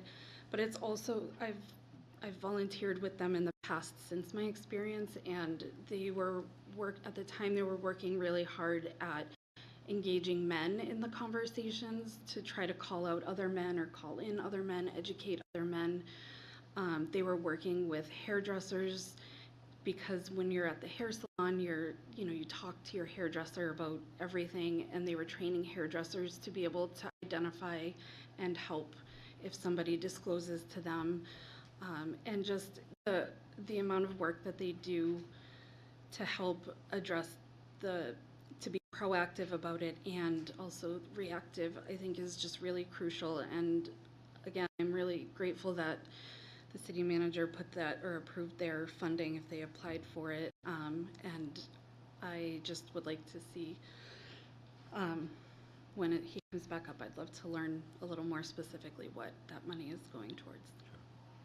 Before I open it for questions, let me just say thank you so much for sharing your experience. And I hope that the police social worker position that we've funded, and the second police social worker who are specifically trained to deal with issues like domestic violence. I hope that that will be a big step forward in terms of the experience of people who are experiencing domestic violence. Any questions for Ms. Livingston? Councilor Kretovic. Thank you, Your Honor. Ms. Livingston, again, you know how I am so grateful that you told your story.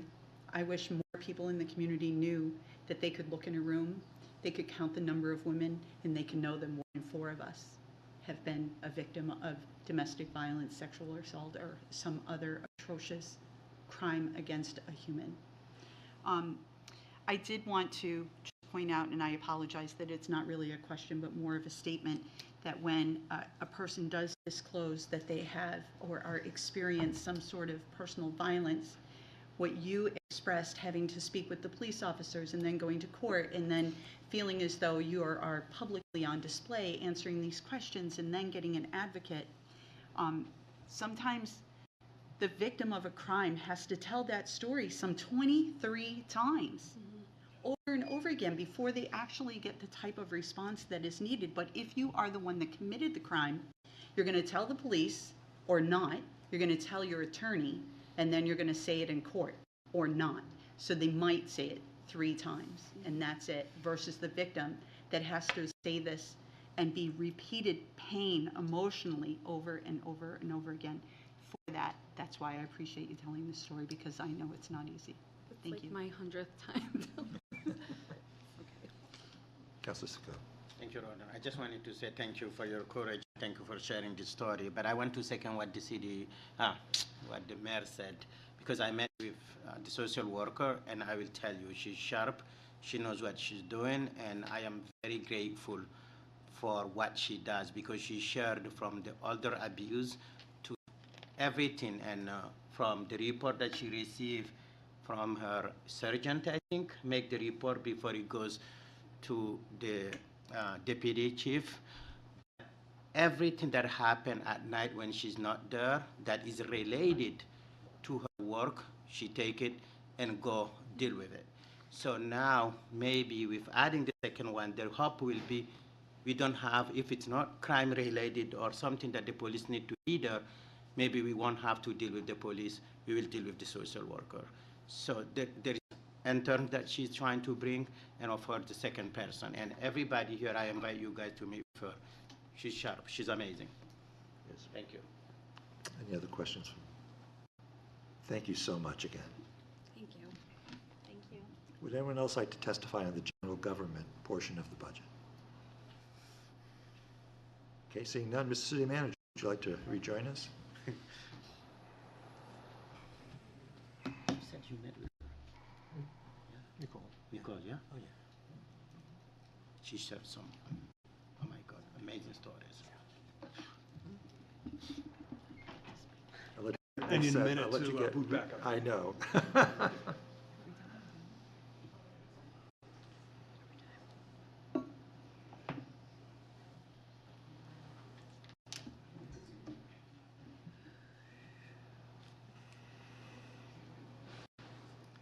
Maybe this is the time we should take a break while he's getting settled in. Not yet. Not yet, Honorable Mayor Pro Tem. 5-minute break, we'll take 15 minutes to come back. And could you, at the first order, address Ms. Livingston's question about what the funding for the crisis center? purpose? Yeah, purpose. Excuse me. So when I saw the application, what we've tried to do through the social service funding in the past is focus primarily on homelessness and children. And this, given the emergent nature of the emergencies that occur here, I've worked with the Crisis Center for many, many years. I have firsthand knowledge of working with them. They're fantastic. There was no question about funding them. And the focus is primarily on the housing element of it and the children. And I know you've heard in the past about whether this is necessary or not. It's clearly necessary. This is something I think there's a direct role for the city to play here. These are the most individuals in the most need at at a time when they have no one else to turn to. And I think it's a very simple role for us to play in working with experts. So there's no question about it. And even though you've heard others say it isn't necessary, it is necessary. And there was no question about funding these dollars. So, just to restate, housing and services for children? For children. Now, that's to me, that's when I read the application, that's where I thought the focus was. We do not restrict it for how they can actually spend those dollars, but that's, in my communications with them, that is what we've talked about in the past, and that's what a lot of the focus of their application is about. Thank you. Thank you. Please proceed with your presentation. So the next section you'll want to be on is the police department. That's item number, unless there's anything else. Okay, you want to be on the police department. That's item number 5. And let's see here.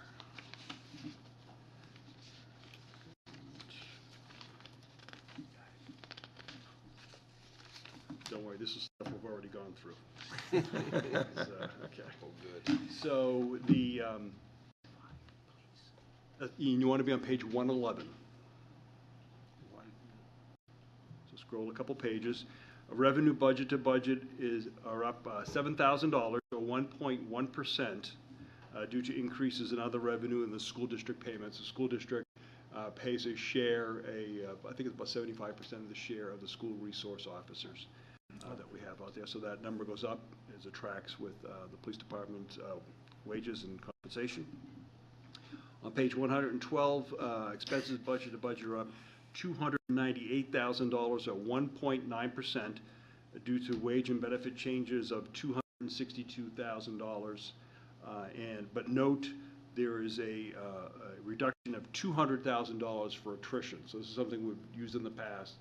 When we know that there is not going to be, and as long as we all agree how this works, it works very well. There's a $200,000 reduction here because we recognize the fact that not all the staffing positions will be filled, so therefore, why raise the tax dollars if you're not going to have the positions filled? But if we get to the point, I think this occurred once in my career for, I think, maybe a half an hour, where we actually had a full staffing, and this wasn't that very long ago, we had a full staffing of police officers, and actually the police chief came to me and I allowed him to go one over. However, very shortly thereafter, 3 people retired, and then we were back to a negative number again. So the case here is the agreement that we have, as long as it's still viable for the city council, is that if we get to the point where we can staff fully up when that day comes, that I would come to you and let you know that, and then that we would overspend this account, and I would find some solution of how to cover those costs. Oh, happy day. Oh, happy day, right. And it is possible. So, so there's $200,000 reduction through attrition. Also included in this budget are increases for overtime for training for $10,000, police officer equipment and supplies for $5,000, a new peer support team for $5,000, a powered DMS accreditation module for $600. Again, it's a minor amount, but it is for the accreditation process. The police social worker labor upgrade, I'd like to upgrade that position. It has a cost of $5,900 there. And in utility upgrades of $2,500. And this budget continues to emphasize on public safety and support resources for working with the city's most vulnerable populations, continued support for non-lethal options when dealing with offenders, and police support for traumatic situations. I'd be glad to answer any questions. Any questions for the city manager? Councilor Kretovic. Thank you, Your Honor. I have 3. Mr. City Manager, I notice in the addendum we have less lethal munitions for $1,500 expenses. This something like a taser? Would that be a less? Right. Okay. The Averse Childhood Experience Response Team, otherwise known as ACERT, they had requested $27,331. It is zero funded for this year. That is because of grant funding There's source? other funding that came in to replace that. That was something that I had actually funded, and then police were happily reported to me that they received other funding to cover that cost. But we might see this again next year. Year to year. Again, children, it's a worthy program. All right. If we didn't have the grant funding, it would be funded in this budget. great. And then my last question is in regards to special duty services. I know we talked about this last year. I think it's worth repeating. There's a revenue line for special duty services that is actually money that we take in whenever we are going to have police officers that are policing construction, paving projects, events, anything like that. And then on the expense side, we don't actually see special duty pay that goes out to our police officers, but that is actually included in the expense for full-time and part-time staff. Is that correct? That's correct. And then the city portion for that revenue, we're covering on the taxpayer dollar. This is my question. On the taxpayer dollar, retirement funds and a retirement fund match, the federal income tax, FICA, and unemployment insurance for both state unemployment and federal unemployment. Are you done? Is that correct? You- Yes. you- That's like more than 3 I was waiting. I didn't know if I should. I think that's my list. I might have included workers' compensation because that is based on wages, but didn't want to get too deep. For all costs, increased costs associated with special duty fee that we charge covers all those costs, including retirement costs, and we make a small margin on top of that. Okay, great, thank you. So the local taxpayer is not subsidizing special duty work by police officers. Can I have a follow-up to that? You may have one follow-up. It's going to be very quick. Anybody can receive that special duty pay, or is it only police officers? Like anybody like me? Yes. No, I can't. Thank you. I'm not qualified Okay, to thanks. do something like that. Councilor Fennessy. Thank you. I just had a point of clarification. In Appendix B, there was a request for the school resource officer at Rutland Middle School. I'm assuming that was not funded because the school district did not approve it in their budget. That's correct. Thank you. Any other questions? Councilor Horn. Councilor, would you move your microphone a little towards you? Thank you. I think it might be hard for people at home to hear you.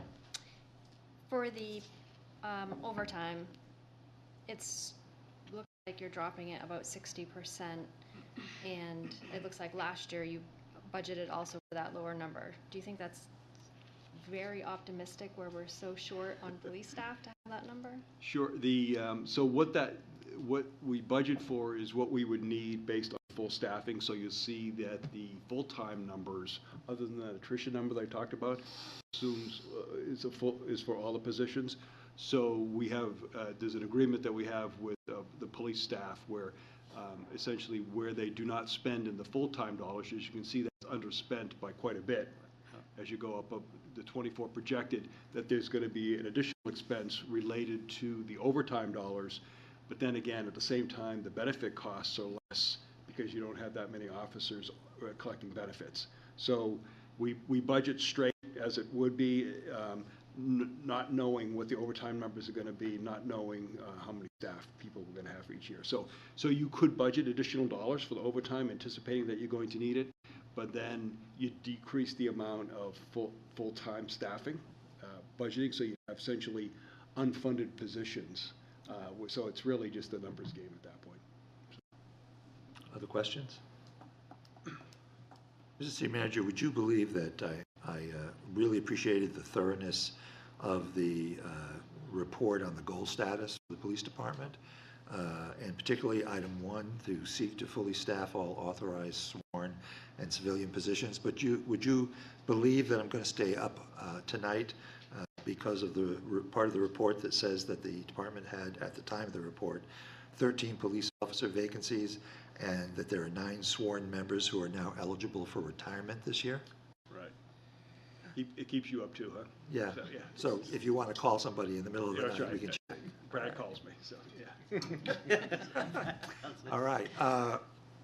Let's see, is there anyone who would like to testify if I open a public hearing on the police portion of the budget? I see Mr. Schweiker's hand up, so therefore would you please read us or step down and...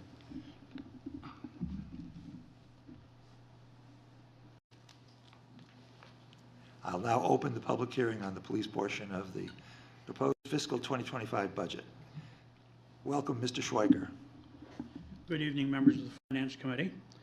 I was going to ask 2 things, but I guess I'm going to say 3 because, strangely enough, I agree with Councilor Kretovic that considering that there's 652 pages in this report, I don't think we'd be asking for too much to have a breakout of, for the police details, you know, which is the revenue and also which hours the police would charge to it and allocate their retirement funds and whatever, you know.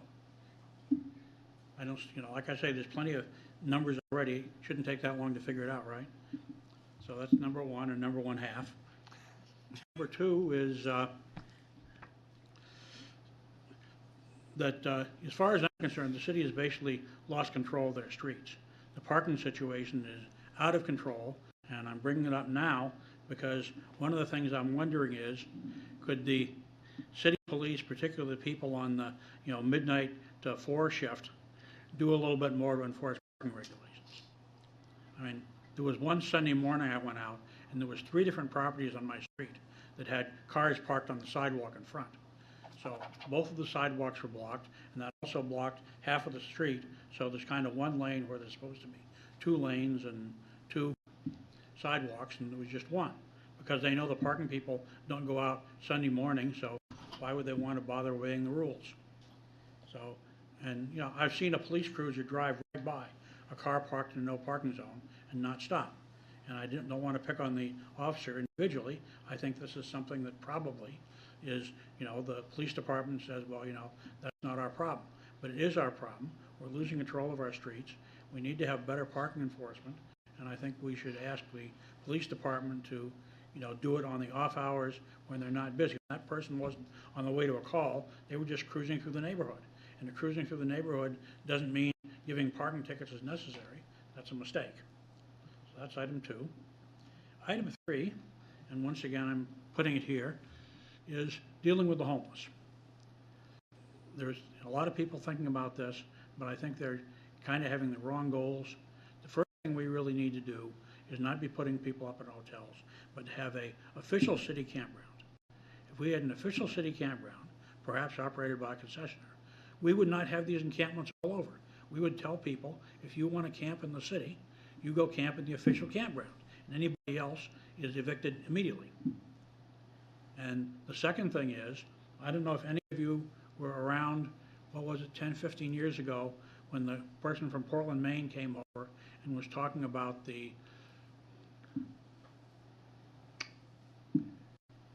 Housing First policy. And I asked him, what does it take to make Housing First a success? And they said 2 things. The people need to not act up, and they need to pay their share of the rent. And right now in Concord, we don't do either one of those. That when we have this campground, we should charge a fee for using it based on the ability of people to pay. There may be some people that can't pay, but if you believe our presidential candidate who wanted the guaranteed income, according to him, the average Social Security disability payment was $1,500 a month. Now, $1,500 a month may not be a lot. I mean, that's, you know, maybe what a teacher makes in a week or the city manager makes in a day, but that's a lot of money if you consider this person is getting free medical care, free food, free cell phone, so they really have money to spend, and I don't like being told I essentially have to, you know, subsidize people's drugs and liquor by paying for their other expenses so they can spend all their money on those items. So I think that that's the second thing the campground would do, is it would allow people to, you know, contribute to their own keep to the extent they could. And the third thing about a campground is, I read the state statutes on campgrounds today. If you stay in a campground, you are required to identify yourself. They've got to keep a list of who's staying there. I do not think that it is appropriate for the city to have wanted criminals from other areas show up in Concord and murder hikers. If you had a campground, you would know who these people are, and you could perhaps, you know, send them back to where they should have been, instead of that happening. So I think that, you know, we should take that whatever $130,000 increase and put it toward a campground. I think that part of it is the people are giving out tents to homeless people. We should tell them, okay, you give us a tent for our campground. If you go to a homeless person and we find it using the encampment somewhere, we'll charge you for cleaning it up. So I guess I've said enough about this. Obviously, I could talk forever, but you know what I said. Thank you. Thank you, Mr. Schweiker. Any questions for Mr. Schweiker? Seeing none, thank you very much. We appreciate it. Thank you.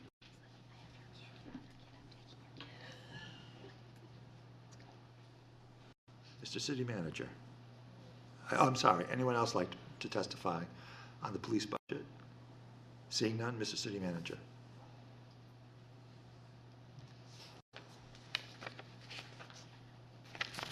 I'll get ahead of the city manager and urge you to turn to page 119, I think, which is fire. I kept my system open so Grandpa Ted wouldn't run off to for his break there. So you want to go to item number 6, fire department.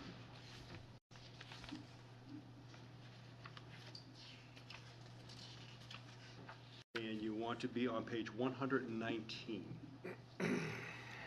Revenues budget to budget are up $891,000 or 25%, mainly due to an increase in ambulance charges at $700,000, and also an increase in other revenue for hazmat wage reimbursements from other compact members. As you know, I think all of you know, our dispatch center is in a compact, so we cover about a third of the cost. 2/3 is covered by other members of the compact, provide revenue for that. The let's see, this is a reduction due to the reduced expenses last year. So it's based on our actual expenses for the dispatch when we determine the next year what those costs are going to be. Expenses budget are up $1.3 million or 7.7%. The main increase is due to wages and benefits in the amount of $1.2 million. I also point out that the Concord Fire Officers Association cost of living increases are not included in this budget. We do not have a successor agreement yet. We have to go, as you know, we have to negotiate that. The current agreement expires on June 30, 2024. So those dollars are in the other budget that I had talked about, the overhead budget for the full-time, that full-time line item that's in there is funds for that contractor in there. Also funded in this budget are sprinkler system repairs at the administration building, the Heights Station and Manor Station, increases in repairs and maintenance at Central Station, Heights, Broadway, and Manor, increases in departmental supplies for Central, Heights, Broadway, the Technical Services Group, Rescue Group, Prevention Officer, and the Emergency Medical Services Group, increased building supplies at Central, Heights, and Manor. There's the AES receiver service contract increase for $3,500. So if you look at the program change request for the fire department, it's a legion. And they have a lot of good requests in here, so that's why I'm going to list for you actually all the ones that got funded. Increases, the radio bucket installation from Manor and Broadway, to give you an example, is $3,900. Increases for the SCBA equipment for compressor surface is $3,200. The QuantiFit calibration is in there, and the posture check calibration is in there.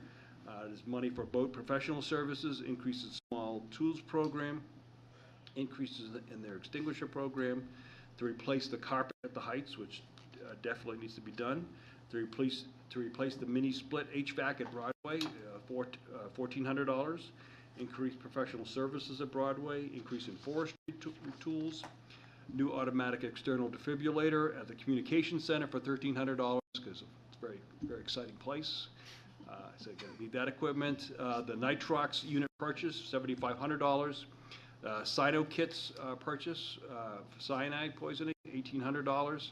Increase in paramedic refresher courses for $1,200.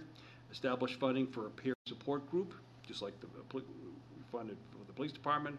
Operations, professional development training, overtime, $10,000.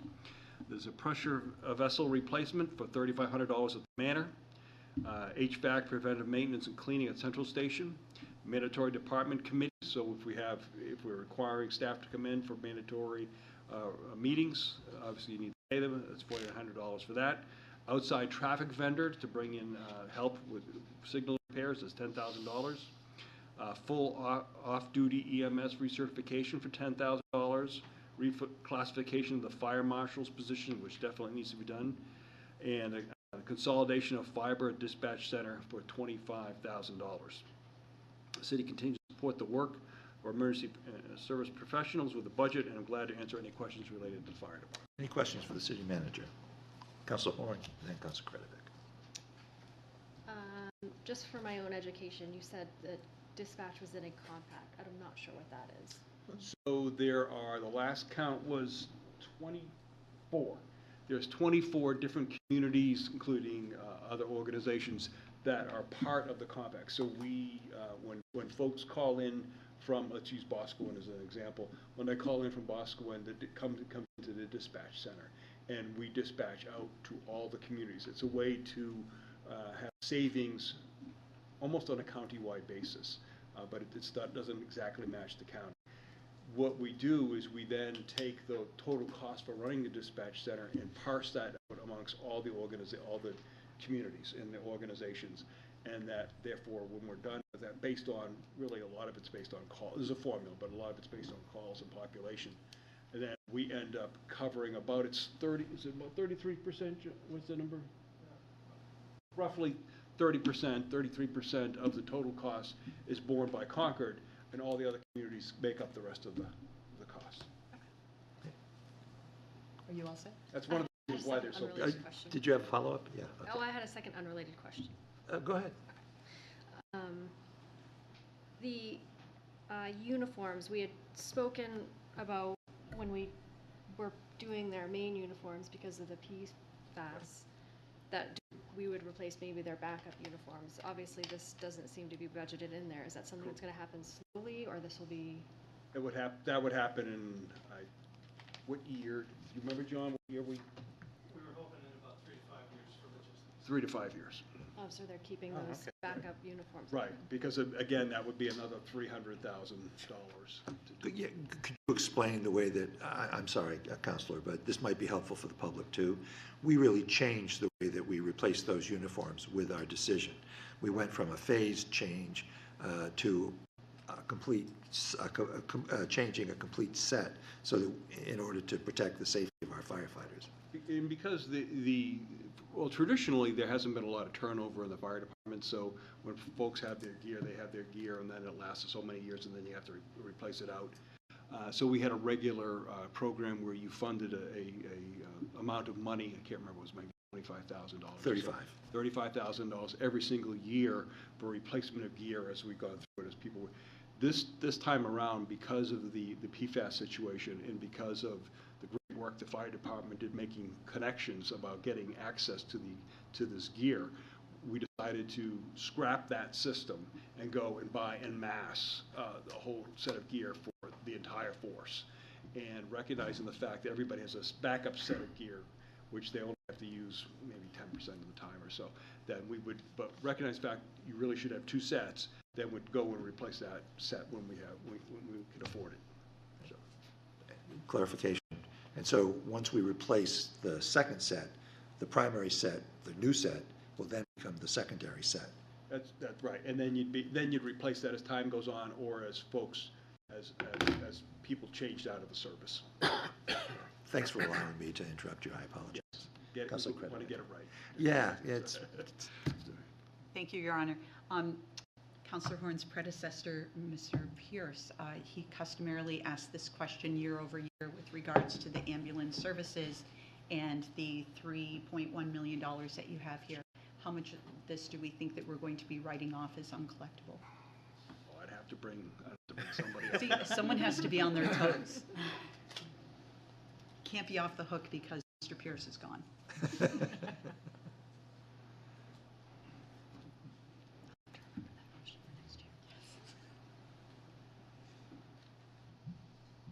Welcome, Chief.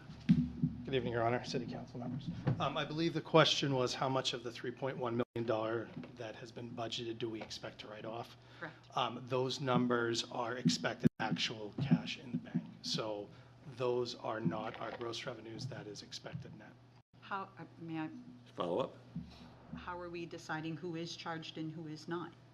Or is everybody charged? We charge everybody based on, there's basically 3 different charge levels, and that is determined by the procedures that are done, and then how much we collect depends on if they have Medicare, if they have Medicaid, They have contractual allowances, but we bill the same based on our service we provided, and then there's also a mileage fee. Thank you. Council Fennessy. Thank you, Chief. My question's on a slightly unrelated topic. I've been reading recently in other states how they're having a increase in calls for senior homes, basically that the senior homes won't pick up residents if they fall. And so they call 911, and then the fire departments have to pick up these residents even though there may not be an actual injury. Is that anything we've seen yet in New Hampshire? Yeah, we've seen it here in the city. We've had a few of our facilities determine that they are quote-unquote no-lift facilities. We've had some side conversations to try to educate and correct about the expectations. Sometimes we have a leg to stand on, and other times, if it's an independent living situation, they don't necessarily have the responsibility to do so. But we have been working with different facilities that have been increasing their use of 911 for various reasons in trying to work with them to for appropriate calling, and sometimes they just are out of options, and we're not going to leave somebody on the floor because of that, obviously. Follow up. Have we discussed developing a particular charge for those homes that have adopted a no-lift policy? We have not put forth a fee. I would have to look into the legality of it. We do have a lift assist fee. If we do, I believe it's if we go to the same residence 6 times within a rolling 12-month period, we do have the option to apply a fee. I don't know of any time that we have done that, though. Thank you. Thank you. Councilor Schlosser. So thank you. My understanding is that recruitment is a challenge, and that one of the attractions for new recruits and keeping our current staff up to speed is training. Yes. And it's a challenge. So I had the privilege of riding along with the Broadway truck this morning, and training was scheduled, and they got 3 calls simultaneously. So they had to pull out of training. So my understanding is that that's not a rare occasion where people are scheduled for training, and because of the staffing levels, it's difficult to protect that time sufficiently. And so a number of the requests of the department for overtime or special training funds, some of it was supported by the city manager and some of it was cut. So my thinking is maybe you could comment on the benefit of funding training, and so that we can recruit better and both add additional staff, keep the staff we have, keep them up to speed, and perhaps reduce overtime. I don't know if that logic makes sense, but maybe you could comment on that for me. I think there was a few questions. If I start going astray, please correct me. You had mentioned that the training was related to recruitment and retention. I will tell you that consistently, the exit interviews that we have been doing, whether that's based on members that have gone back to other fire departments or people who have left the industry, the number one cited issue is access to training and supportive training. We are recruiting people with less experience than we traditionally have been. The City of Concord used to appreciate that it would attract seasoned firefighters and paramedics and EMTs that would come over after several years of service, and we would show them the way that we do things in Concord. That's not the case anymore. We have currently, we have 4 people starting at the end of the month. That's going to leave us with 5 vacancies. We have almost 30 people that can retire right now within our department, which scares me, and that keeps me up at night. But one of the things that we are seeing constantly is supportive training would be both a recruitment and a retention strategy. So it is very, very linked. And if there were more parts to that question, if you could tell me what part I missed. No, but may I make it? So maybe I could just suggest that the council consider, it sounds like funding the training is actually small dollars, like in the tens of thousands of dollars, 10, 20, 30, I don't know, something like that. And the overtime is 1.6 million, and the overtime is related to insufficient full-time staffing, full Our capacity, vacancies, yes. yes, every So time we we have a- might consider, maybe with the managers understanding, adding back some funds for training so that both to reduce overtime and to increase recruitment and retention. You might comment on that. So there was no funds cut. It was all just additions. The additions weren't as high as the chief had asked for. So I tried to meet him. I tried to meet him a third of the way. I went a third of the way. He went 2/3 of the way. So no, you're exactly right. But I think really what happens is because we're person for person. So if we were to take somebody and actually want to put them through a training program outside of their regular work, right? You need to pay for that. And then, and of course, if it occurs when somebody's working, right, then you have to fill that with overtime. So the cost is more than just saying, okay, I'm going to bring John in, and John's going to work an extra so many hours. Now, if he is scheduled to work, that's great. But if he's, and then of course what you end up having is the call occurs, right, as you experience, and the training gets interrupted, and then you really almost have to start again, or you can't pull the same crew together. It's tough when you're person for person, so you could overstaff, but then of course then you have additional staff people who aren't necessarily programmed to do something. So we've had years with the fire service where we've had nobody retire for 6 years.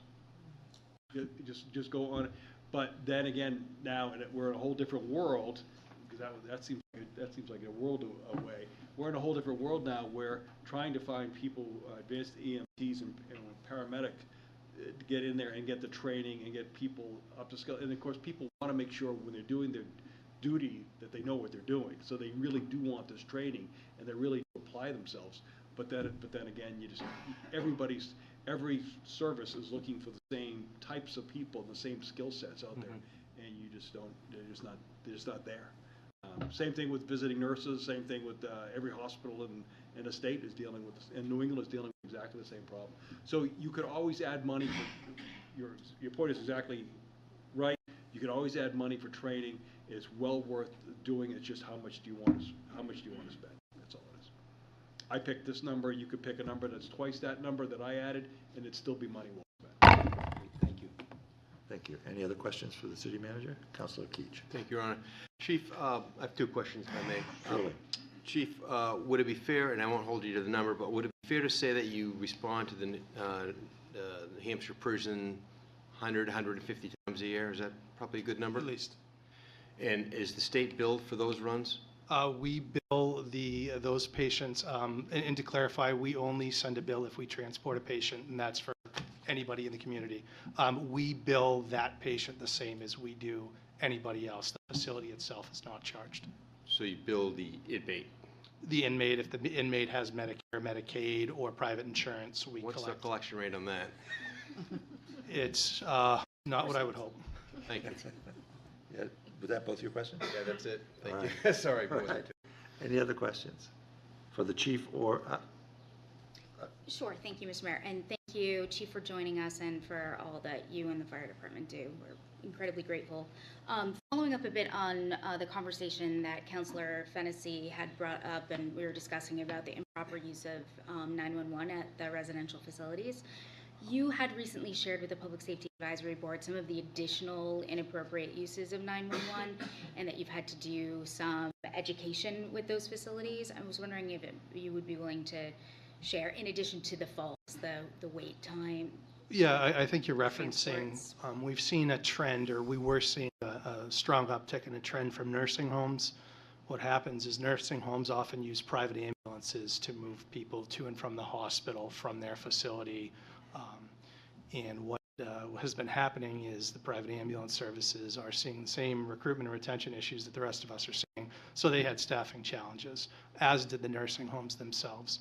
So what we were seeing is we were being called to transfer patients from their facility that would not necessarily be considered an acute or an emergency call. And that was done after sometimes these people that are trying to get to the hospital might sit for 6, 8, 10 hours where private ambulance services just weren't available. So they finally get frustrated and call us, or unfortunately, sometimes as they're waiting to try to find, somebody starts declining and it actually does become a medical emergency where we then go. So our EMS division has been working with at least 2 of the facilities within the city to try to educate and work together. We understand that they're in a tough spot, and you know, that it's not necessarily inappropriate, but it's not our primary purpose. So we're really trying to strike a balance and understand their needs and have them understand ours. Thank you. Thank you. Any other questions for the chief or for the city manager? Councilor Todd. Thank you, Your Honor. For either the chief or the city manager, there was item 148 was a new position, assistant fire marshal funding. That was $112,000. It was recommended by the city manager. So in addition to filling the current vacancies and the session program, that kind of thing, can you tell us a little bit about what the needs are associated with this position? Yeah, so for the assistant fire marshal, our fire marshal's office, or our fire prevention office, they are responsible for several different things. They are responsible for inspections. They go around to businesses, different facilities, foster care, and they make sure that it's a safe environment. And those are sometimes, depending on what the inspection is done, that could be annually, it could be every 6 months, every couple of years. They are also responsible for investigating fires. We have a legal obligation to investigate any fire that happens within the city, and they will also work with the police department if there's some type of a criminal intent as part of that fire. They also do all of the permitting, whether that's underground storage tank permitting.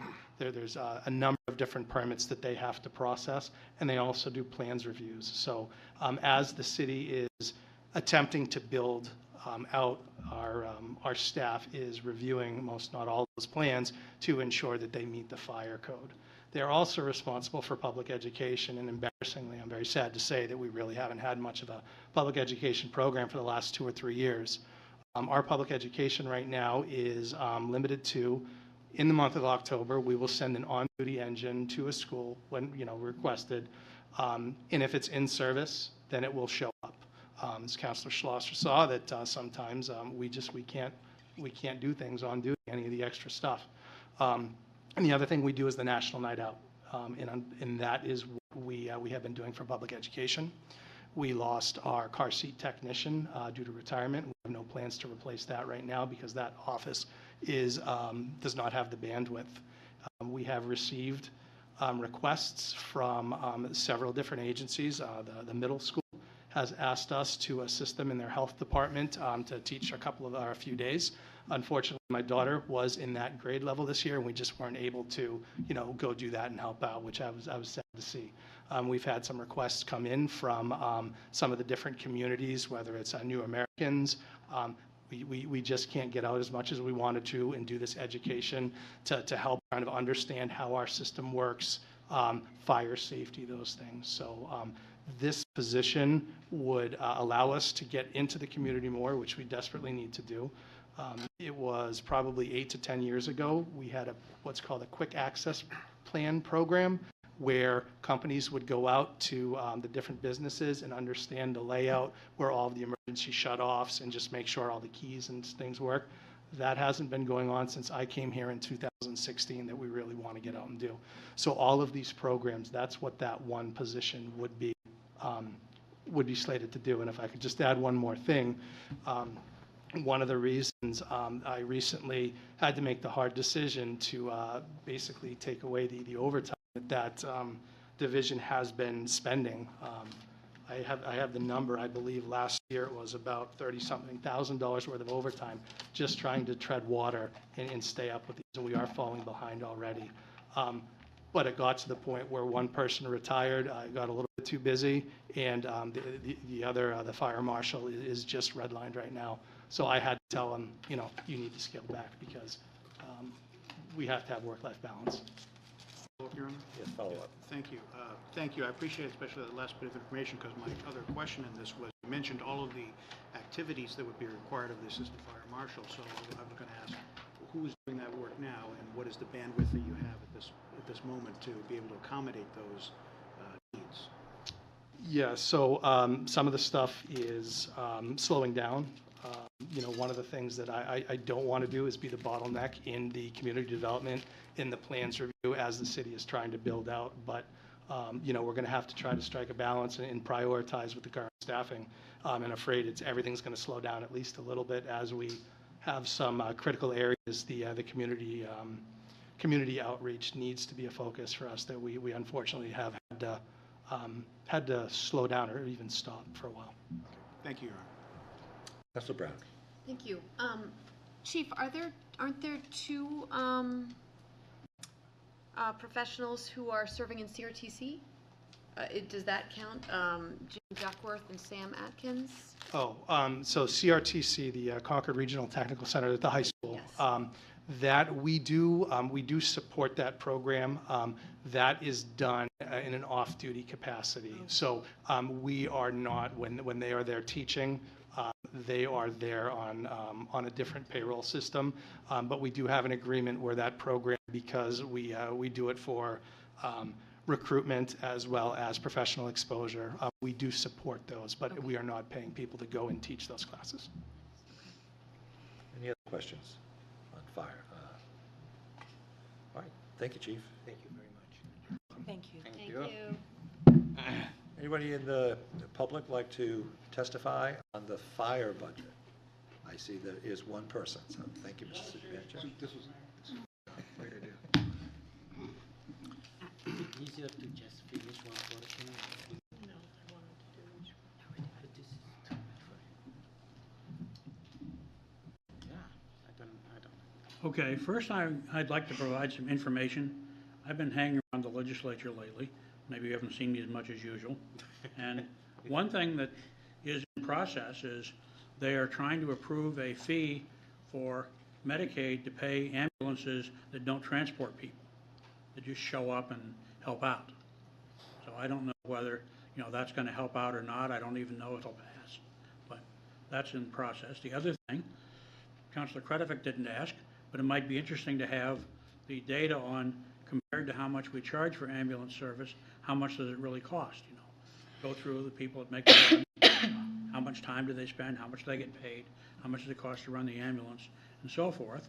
And you might want to get a jump on this, because my understanding is another bill that was passed by the House and in front of the Senate now is they want to find out how much ambulance service in the state actually costs, because they've been having some price gouging or whatever, and they're trying to figure out, what the real amount that they should pay should be. So, Chief can find time when he gets his new assistant fire marshal to figure out what the ambulance costs. That may be a question he's going to be asked sooner or later. Okay, now to the three things I really wanted to say. First off, I understand we have a problem with recruiting people and so forth, and I'm curious, right now the fire department operates on 24-hour shifts. In the past, they had 2 shifts a day, and it just seems to have, happen instantly. And I'm wondering, are there people in the fire department, not even so much the people that are there presently, but other people who would rather work, 2 shifts a day instead of a 24-hour shift, and whether it would be possible, say, to convert one fire station to operating on a different shift mechanism, so you could recruit people that don't want to do 24-hour shifts, but might be willing to do shifts, whether there's, both current employees would be happy to do it, or whether you could more easily recruit people if you offered that option. So once again, I don't expect an answer, but you might think about that. The next item, it has to do with the fire trucks. My recollection is in the old days, a fire truck was good for 10 years. And now it seems like they're only good for 8 years. And most cars are better than they used to be. So you'd think the fire trucks would last longer too. And I don't know if the real problem is you're using these $1 million vehicles as taxis. Like, I don't know, like whether the ladder truck spends more time at Walmart driving in circles looking for a parking space than it actually does, putting up ladders at fires. But more critically, how much is being spent having these things go on medical calls, with the number of medical calls, completely going up. And I will point out that 10 years ago, there was a big push to have fire engine number 1 at the central station. And I just said to the city council, you've got more medical calls than you have fire calls. Why aren't you putting an ambulance number 1 at the central station? And guess what? 10 years later, you actually did it. So, wonderful. And now, Mr. Keach will remember this. Last year, I came up with a different suggestion. Right now, you've got everybody in the fire department is trained as a firefighter. they've got to know how to run in and out of buildings, and they've got to want to run in and out of burning buildings.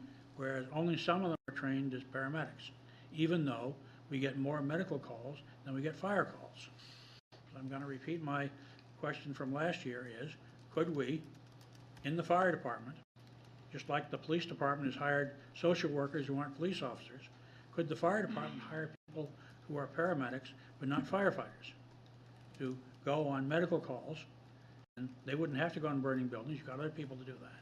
But they would, treat people that aren't inside. And you might get a whole raft of additional applicants if they didn't not only have to be fire certified, but they didn't want to be fire certified. And these people might be very good paramedics. They just may not be, brave or strong or whatever it takes to be a genuine firefighter. And in particular, you might attract more women who may not be as strong, but might be good paramedics. And so what I'm suggesting is we look into having that ambulance at Central Station be just an ambulance, not a rescue truck, just an ambulance. My father, his last ride to the hospital, refused to call the ambulance because he said they have no springs. He wanted us to take him in a car. So we have a genuine ambulance that's comfortable, and that's ambulance be manned strictly by paramedics. They wouldn't have to be firefighters. They might be working 2 shifts a day. They might even be working 8-hour shifts. And the reason I suggest that is we could try a different system whereby if you get a medical call and everyone's available, the Central Station ambulance responds, and so does the nearest fire station. So you've got 2 ambulances with 4 people going instead of having that $1 million truck driving around. And when they get there, they deal with the situation, and the ambulance takes the person to the hospital, and the firefighters go back in service, so if there's a fire call, they're available. They're not tied up transporting people to the hospital. So the paramedics in this system would be getting a whole lot more experience than the present system, but they would be people who were recruited specifically because that's what they want to do. And the firefighters could go back to being available for fires, and you'd be wearing out an ambulance instead of a $1 million fire truck. Once again, Mr. Keach says we should cross-train people. That's what he said last time. Well, I don't object. If someone wants to be both a firefighter and a paramedic, there's no reason they shouldn't be. But we could maybe increase recruitment if we took people who were not firefighters and said, okay, we have some percentage of the fire department that's only paramedics and doesn't go in burning buildings, just like we have 1 and maybe 2 people in the police department that don't shoot it out with robbers. Thank you. Thank you. Any questions for Mr. Schweiker? I've got one, Mr. Mayor. Mr. Keach. Mr. Schweiger. Councilor Keach, I'm sorry. Thank you, Your Honor. First, I'm glad you're spending more time across the street at the State House, and I would suggest that perhaps you could become our informal liaison and keep an eye on things going on over there and informally report back to us. I mean that. Well, that's the thing I think that was relevant to this hearing. I won't tell you all the stuff. Wait till next time. Okay, thank you. Thank you. Councilor Stickler. Thank you, Mr. Shaw. I really like the idea of having to know how much it costs for an ambulance, because I had a community member who, when they were picked up with an ambulance, they couldn't believe how much they were charged. So that bill, I hope that it passes, because not everybody can afford it. Thank you. Thank you. Councilor Kretovic. Thank you, Your Honor. Mr. Schweiker, it's not a question for you. It's actually an answer for Councilor Sekou. The cost to go from Horseshoe Pond to Concord Hospital is $1,364. It's a 3-mile trip. My insurance company didn't cover it. They called it an out-of-network service. But it's knowing how to make the correct phone calls, because in the situation that happened in my family, it was not that the person was not able to drive, it was that Horseshoe Pond would not allow them to drive, and therefore it was deemed through an advocate that that service was going to be considered emergency service. It's making sure that when you have an insurance company that you work with and you get a bill like that, that you follow up and ask questions, because based on why you made the call to begin with, it actually should have been covered by insurance, and an advocate works for that. So the change in the difference between when you work with an advocate and not is a $1,364. I think it was 64, maybe 67. Goes down to roughly $136 because insurance actually could have and should have covered it. And I'm glad you brought it up. I would have mentioned it at a different time. It is something that is often talked about, hidden fees. This wasn't a hidden fee. We know that there's a fee. We just don't know what the fee is because the transport in miles varies. What happens in the ambulance varies. What kind of service is being provided during the transport. All of that matters for the type of service and what the billing actually befalls to the fire department. So it's a fascinating conversation, but it varies depending on why were they in the ambulance to begin with. Someone that's in an automobile accident is not going to be the same as somebody with a head injury. That is not going to be the same that somebody is having a cardiac arrest.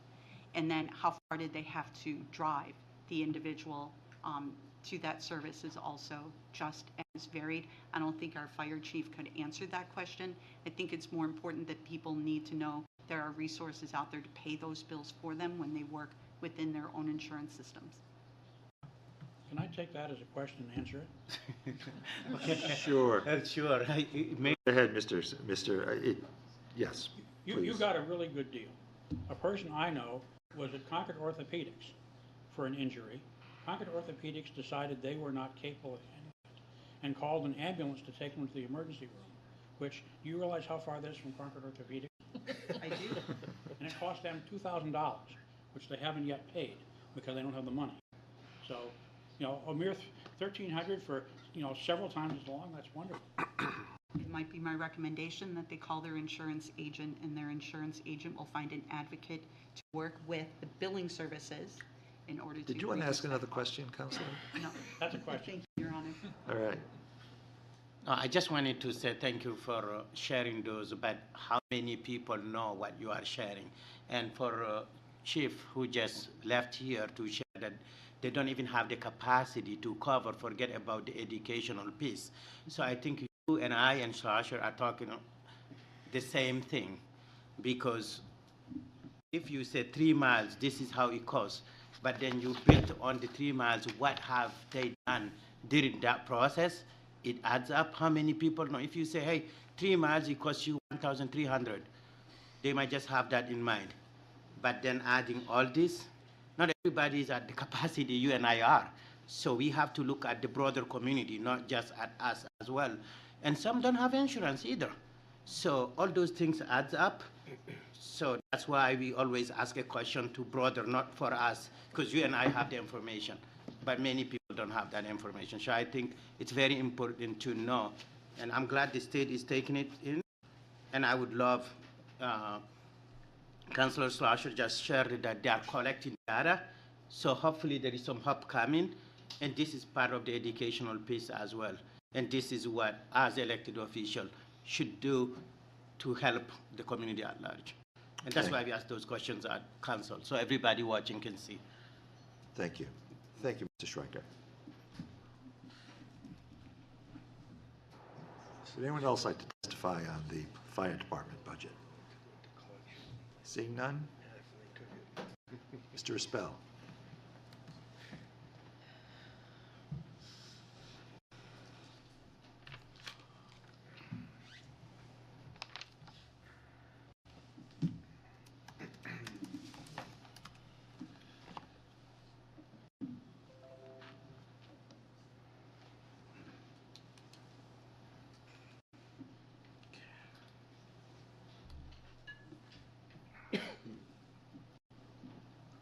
Mayor, members of the City Council, you want to be on item number 7.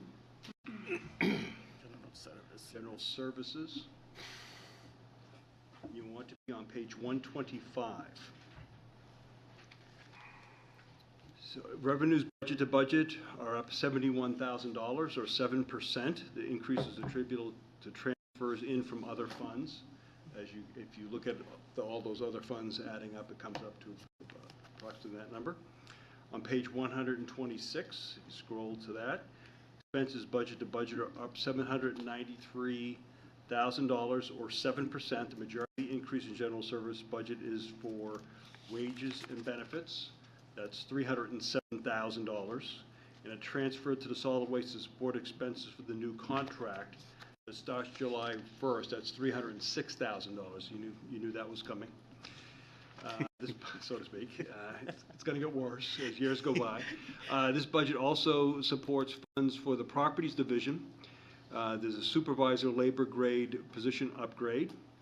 There's a building management control system, so the control system for training dollars for $5,000. Probes for the pool chemicals need to be replaced. There's 2 of those. That's $1,200. The card access maintenance system that we use for the buildings, that's $1,500. Emergency diesel generator permit, we need to have that permit every 5 years. That's $1,500. That's just money that goes to the state. Cell phone stipend, radio boxes, so the new system that the fire department is putting in to connect through radio box for the fire controls, that's $15,750. Backflow preventer repair parts, that's $4,000. And the Pennacook Community Center contract cleaning, so we're going to be opening up the Pennacook Library and the Activity Center up there, so there's contract cleaning for there. That's $23,000 a year. In the Fleet Division, the software and hardware cost increases are up $12,000. Office supplies, $500. Uniform increases, $8,000. That's a contract. And repair and maintenance increases for the fleet, these are fleet repairs, $18,000 increase in cost. For the Highway Division, there's a tuition reimbursement for training programs we send people to, and actually this is college courses, $2,000. And we actually have a reorganization savings, which you've looked at in the past, and that's a $4,700 savings. Also included on the general services are 2 supplemental reports on page 127. These are 2 reports that you've asked for in the past. The Downtown Services Program, fiscal year 25 budget to budget increase is $13,000. That's due to wages and benefit increases and supplemental, that's what that cost is for. And also you've asked for a report on the snow and ice control overall costs. So if you look at the expenses budget to budget are up $61,000. Wages and benefit increases for all the contracts, that's $55,000 of that $61,000. The other $6,000 is for winter treatment supplies. Be glad to answer any questions. Any questions for this? Council Brown? Yes, Your Honor, may I ask 3? Sure. Thank you. So the first one, Mr. City Manager, I was just looking on page 125. The transfer in from golf is $300, and that is significantly lower than others. Is that because the golf staff are doing their own maintenance? No, this is, we just have. Or this is what General Services receives? This is what General Services receives. What are they, oh, I'm sorry. What are they doing that's $300? This is for this is the computer. Yeah, it's just some of the services for some vehicle maintenance and things like that. So it's not, there's not a lot that the General Services Group does for the golf course. Proportional to services rendered. Okay, thank you. My second question was about the solid waste. It's a $306,000 increase. I don't know if you were joking when you said it's going to get worse. Yeah, no. You're talking the cost is going to increase. This share, when you look at the solid waste budget, when you look at that on the nights we're doing the enterprise fund and the special revenue funds, this number could be 2.5 times that number. Because what's happened is, if you remember, our cost for, we had the best solid waste contract in New England, if not this side of the Mississippi. And we were paying, I think it was approximately $70 a ton for trash and $0 a ton for recycling. Well, both of those numbers are about $100 a ton now. So because those costs are now increasing, the amount in the general fund transfer, and you'll see this again when you look at the pro forma, and the general fund transfer to the solid waste fund has to go up. That number could have gone up by $800,000, $900,000 this year. I decided to only do $300 this year, And then next year, you'll probably see it about 600, and then the year after that, it'll probably be about $900,000 each time. If we did it all at once, then your tax increase would be higher. So you'll see this when we look at the solid waste fund, it can manage that amount going in this year, but as the years go by, that amount that's in the solid waste fund budget and the working capital will start to go down, and you'll have to transfer more money in as time goes by. So this is just, think of this as a ramping up or ramping down, depending how you're looking at it, way to handle the expenses. Follow-up, Your Honor. When you say ramping up, at what point are we plateauing? Or is it About 900,000? About 3 years. In about 3 years, it'll be. I think it will reach about, if I remember correctly, about 2 million. Something close to that. About 2 million, 1.9. So we've been at about 1 million, 1.1, and we need to go up to about 2 million. Because remember, the costs will increase. In addition to that, costs increase over time too. And You could increase this much higher, this transfer higher, but that of course is just going to increase taxes. Councilor. Thank you. And the last question, you had said it would be $23,000 a year for contract cleaning for the new Yes. Pennacook. Was that the same amount of money that was being spent in the Pennacook branch general maintenance? No, this is good. This is more because there's going to be a lot. There's going to be more hours. Remember, the Pennacook Library was just open when the library was open, right? This is going to be open when the library is open and when the recreation element of this space is also open. So it's going to be open a lot more hours than the library was open. So this is really new costs because of new services, and we wanted to try to make sure we did it when folks weren't there, right? So it wouldn't impact programming and what goes on. So we're going to try to use this property as much as we can. So the costs associated with that are higher. But there is a slight savings because we don't have to have those costs now at the traditional Pennacook Library, right? There's very small savings there, but there's an increase over here. This is just for the section, the library section. This isn't for the entire building. This is just for the library / Community space. Park and recreation space. Pennacook Library and Activity Center. It's not for the Boys and Girls Club. Okay, thank you. Councilor Horn and then Councilor Fennessy. Is that 23,000, you said contract, are you hiring a particular employee, or are you contracting out? A cleaning Contracting company? out. A cleaning? Okay. Yes. Councilor Fennessy. Thank you. I just had a question about one of the items that was not funded, 206. It's the PNR pit rehabilitation. Can you tell me what that is? So at the White Park, there's a building there. Remember the building that's still there? And the idea was to put additional funding into that to actually do a pit for repairing small vehicles. And it's just a cost I didn't think we could afford this year. It does make sense to do because we do a lot of our small engine repair there, but it's just a cost. It's cost too far, so to speak. Thank you. Councilor Todd. Thank you, Your Honor. Mr. Manager, item 222 is increased CDL driver training funding, $35,000, I think you didn't recommend. I'm wondering if, or maybe Mr. Chesley could provide comments or provide an update on where are we at with our CDL drivers currently, and why do you feel that we don't need to add any additional revenue toward CDL driver trainer funding? Mr. Chesley, come on.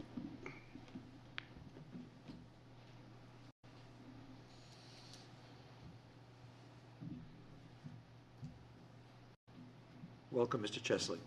Good evening. I will just pass on to the council that I promised Mr. Chesley this morning that we wouldn't beat up on him too badly, so please be advised. This isn't too bad. I think your question has several components to it. Yeah, I would Why don't you do that, refresh the yes. question real quick? Well, it basically that, I know that we had some issues last fall, and maybe the problem's been going on longer, with regard to, having enough drivers on staff with the CDL licenses that were required to do, the snow removal and so forth. And we had some issues with leaf pickup where were some resignations. So I'm just wondering, without putting this funding of $35,000 in, where are we at though? Is it, I know that you'd requested it, so I'm kind of wondering, where are we at with the actual number of drivers that we have? Are we at a comfortable position at this point going forward, or are we still in need of drivers? Just be able to give the public an update also on that, because I know a lot of people are concerned about that. Sure. I'd first start that my look at the budget is this wide. Tom's look at the budget is this wide, and of course we're going to agree to disagree. And this may be one of those areas. What we are currently experiencing with CDL folks at our current salary pay is that we are having extreme difficulty recruiting people with a CDL license. And so we have some success with recruiting people without a CDL license. And that requires us to send them to school to train them to acquire that license. And depending on the type of license that we're talking about, for a CDLA, it's about $10,000. It approaches $10,000. And for a CDLB, it approaches about $6,000. So this is an expensive investment in an employee. Where we currently are, I think we budget about, I've got Jeff here next to me, and so he'll tap me on the head if I got the numbers wrong. I think we currently budget about $20,000. I think right now, as we're going to end this current fiscal year, we're going to spend about $80,000.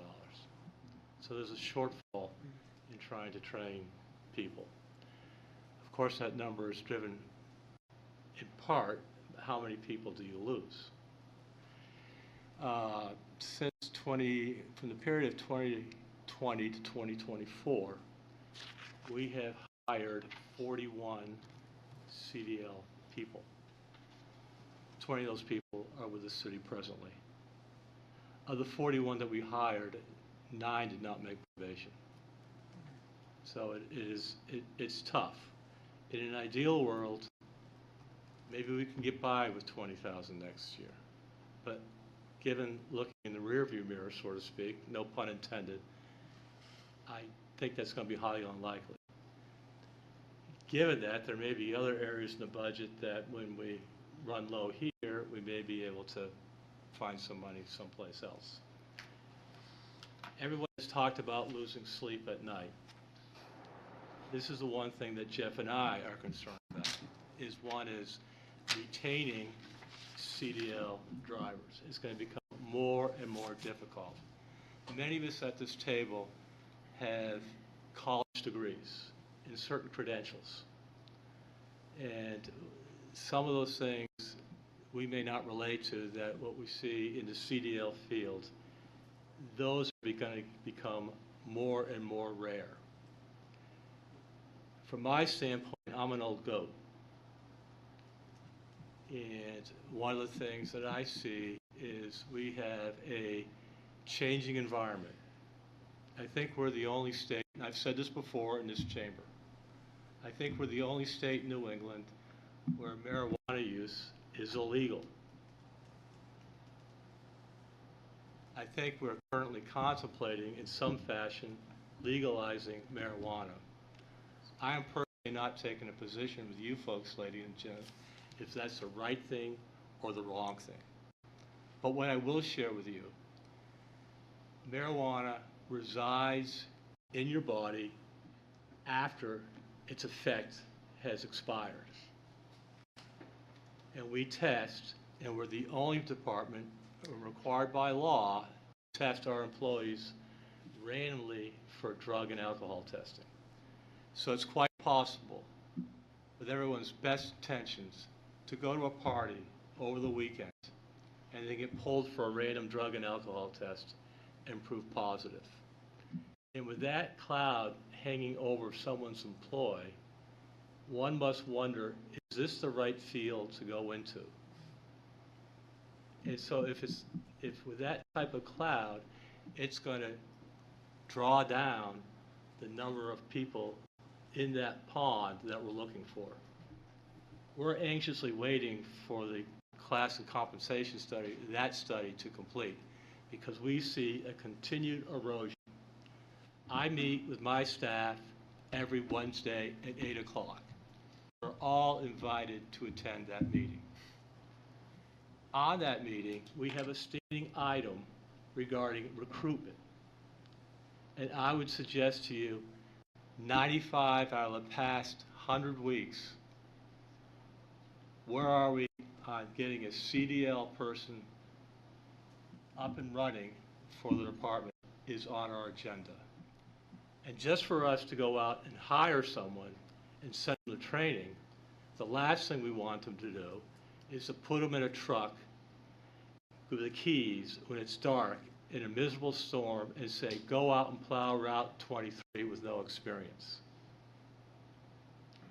This is a real situation for us. And last year, we had an acute problem where I had to come to the chamber, and I said, I know it's very important for all of you that we collect the fall leaves. This community spends well over $300,000 collecting fall leaves. And I shared with you, I know that's a concern for you, but my concern is the well over $2 million we need to spend to provide safe roads for winter travels. So that's a very long-winded answer to your question, Counselor, but those are all the components to the pieces to it. Follow up? Yeah, thank you. Thank you, Mr. Chesley. Mr. Woodley.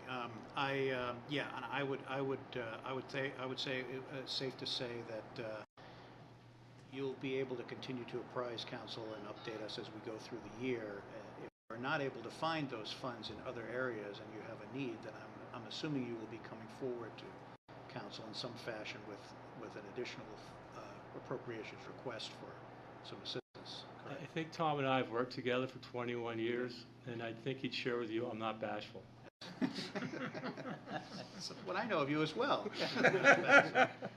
That's a good thing, though. Yeah. Thank you. Any other questions? Thank you very much. Thank you, Mr. I have it. Chesley. Sorry. I'll look around. Okay. Thank you. Councilor Sekou. Thank you, Your Honor. My question is, I know every department shared how hard it is to hire. Your case is a little different because you just said, if I got you correctly, that you pay for them to go get their license. What are the materials you are using for marketing to let people know, the community at large, that that's not a burden for them anymore if they want to get a license and work, that your department is helping? As far as recruitment, that's, again, every Wednesday, it's a standing item on our weekly staff meeting as to where we're going. You'll find our staff in high schools talking about careers in public works, specifically CDL licenses. A number of my employees hold a number of level of credentials. We have people that hold wastewater operator's license. We have people that hold water operator's license. We have people who hold certain licenses to maintain underground facilities. We're not running into the declining pool of applicants in that area because we don't have to drug test those people. And this is my feeling, okay? But where we have mandatory drug testing and a shift in social policy in this country, there seems to be a conflict there. If you follow what I'm saying. I'm following, but I just want to know. In our recruitment documents, Yes. it says that for a position that requires a CDL, they have 6 months to go ahead and achieve that. Right. And during an interview, they'd be told what's available from the city as far as how to achieve that. Okay. And as you mentioned, Follow up? Yeah. You guys are going to schools Right.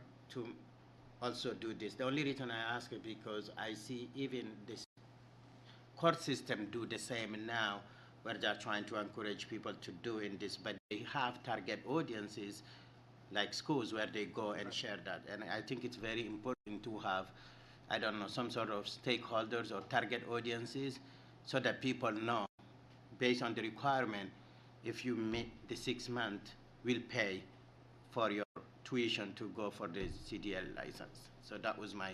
All right. One of the things that we launched, some of the senior counselors will recall this because we launched it several years ago.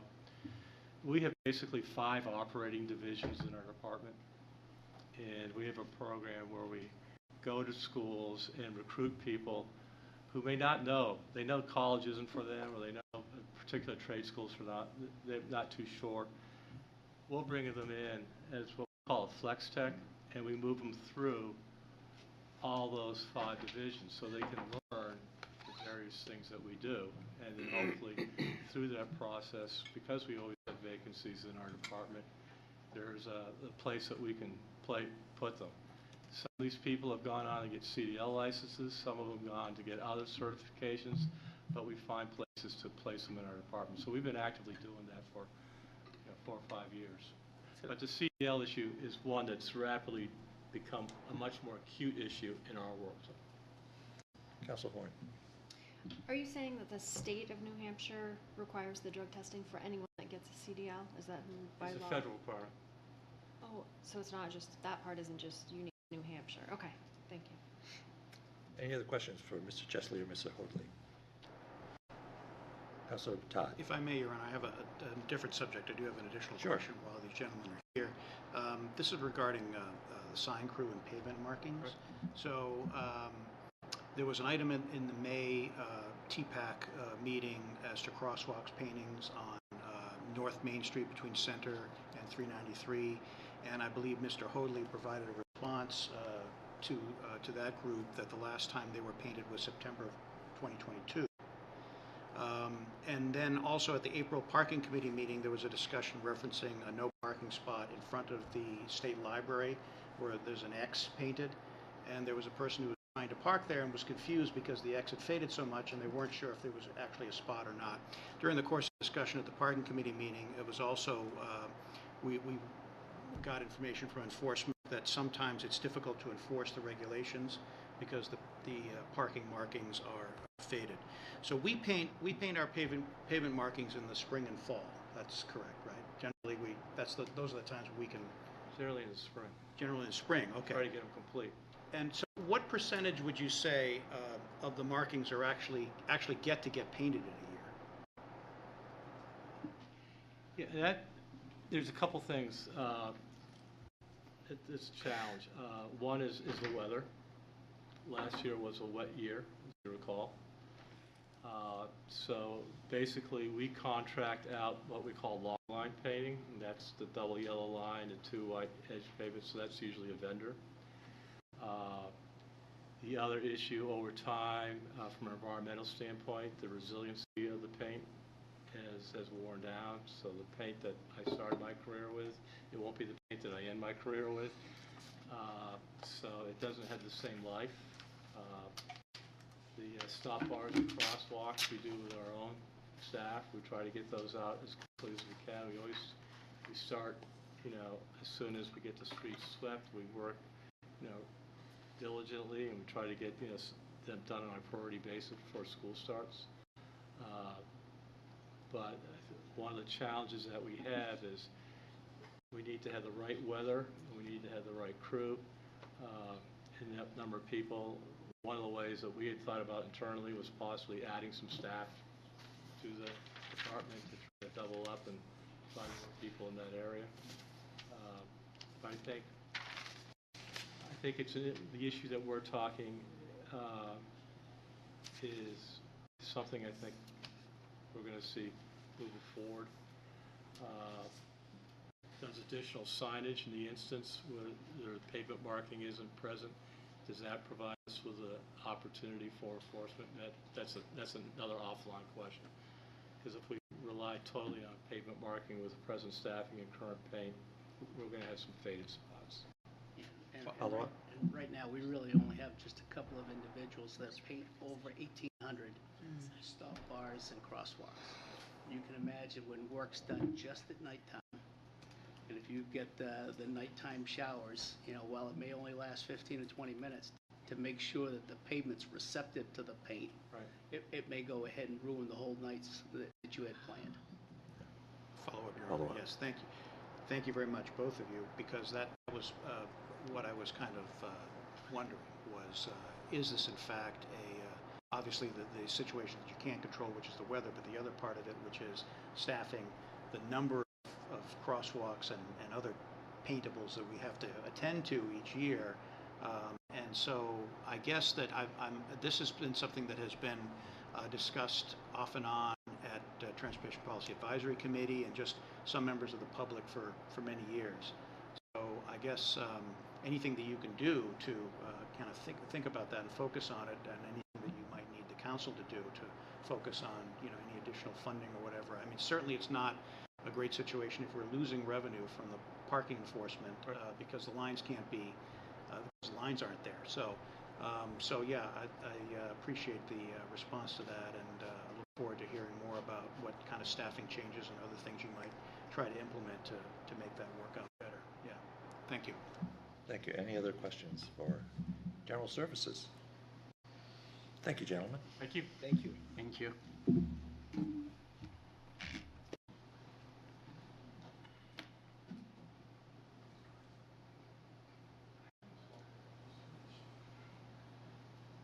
Any questions for the, further questions for the city manager on the General Services budget? Hearing none, thank you, City Manager. I'll open public hearing on the General Services budget. Anyone in the public? Mr. Schweiker.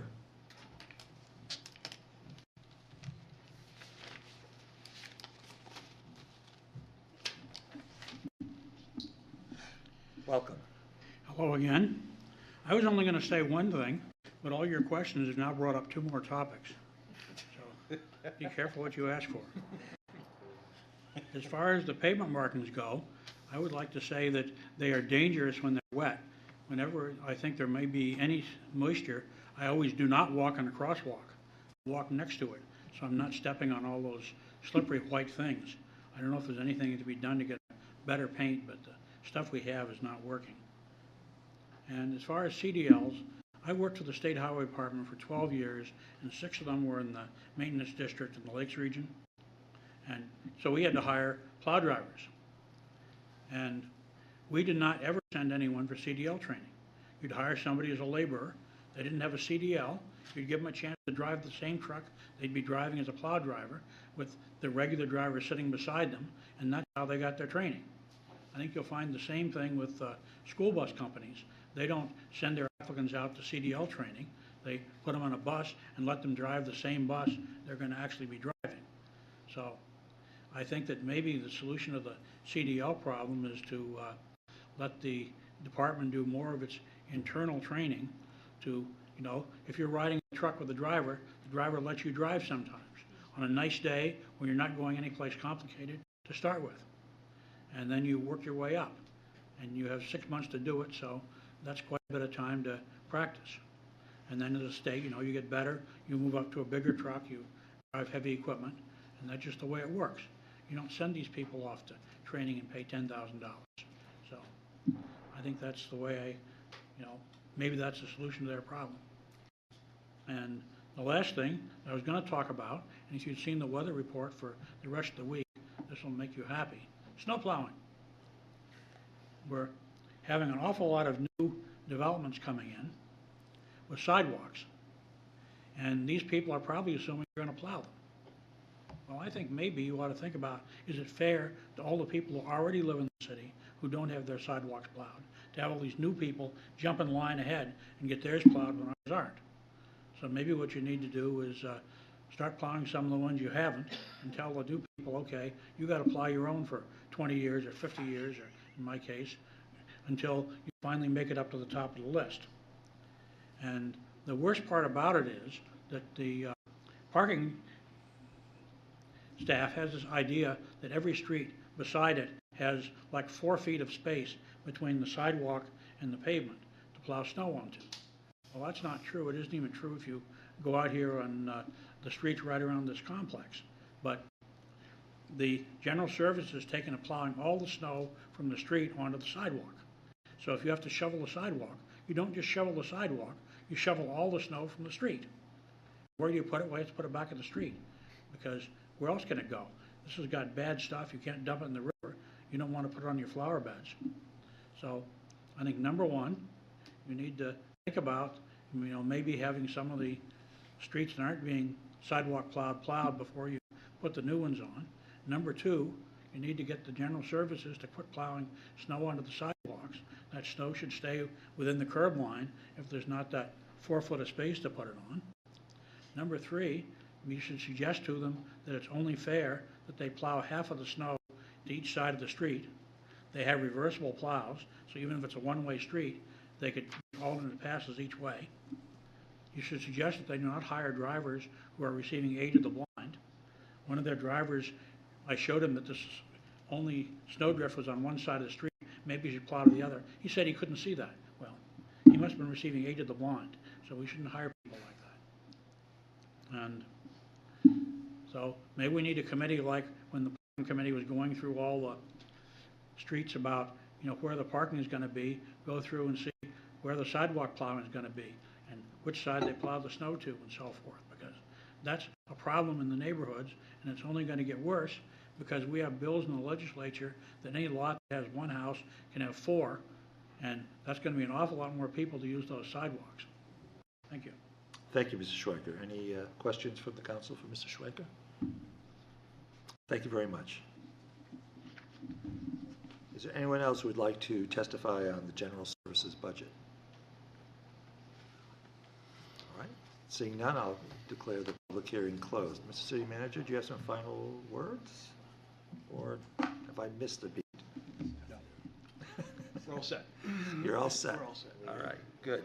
I would remind the council, or rather the Finance Committee, that we meet at 5:30 on Thursday in these chambers to consider the general fund and capital improvement program budgets. After the adjournment, I'm going to declare a 5-minute recess, actually, and then we'll convene in non-public session. So 5-minute recess and then convene in non-public session. Motion to adjourn, sir? Motion to adjourn Second. and seconded. All in favor, please signify by saying aye. Aye. Opposed, no. Ayes have it. 5-minute recess, and then we'll meet in non-public session.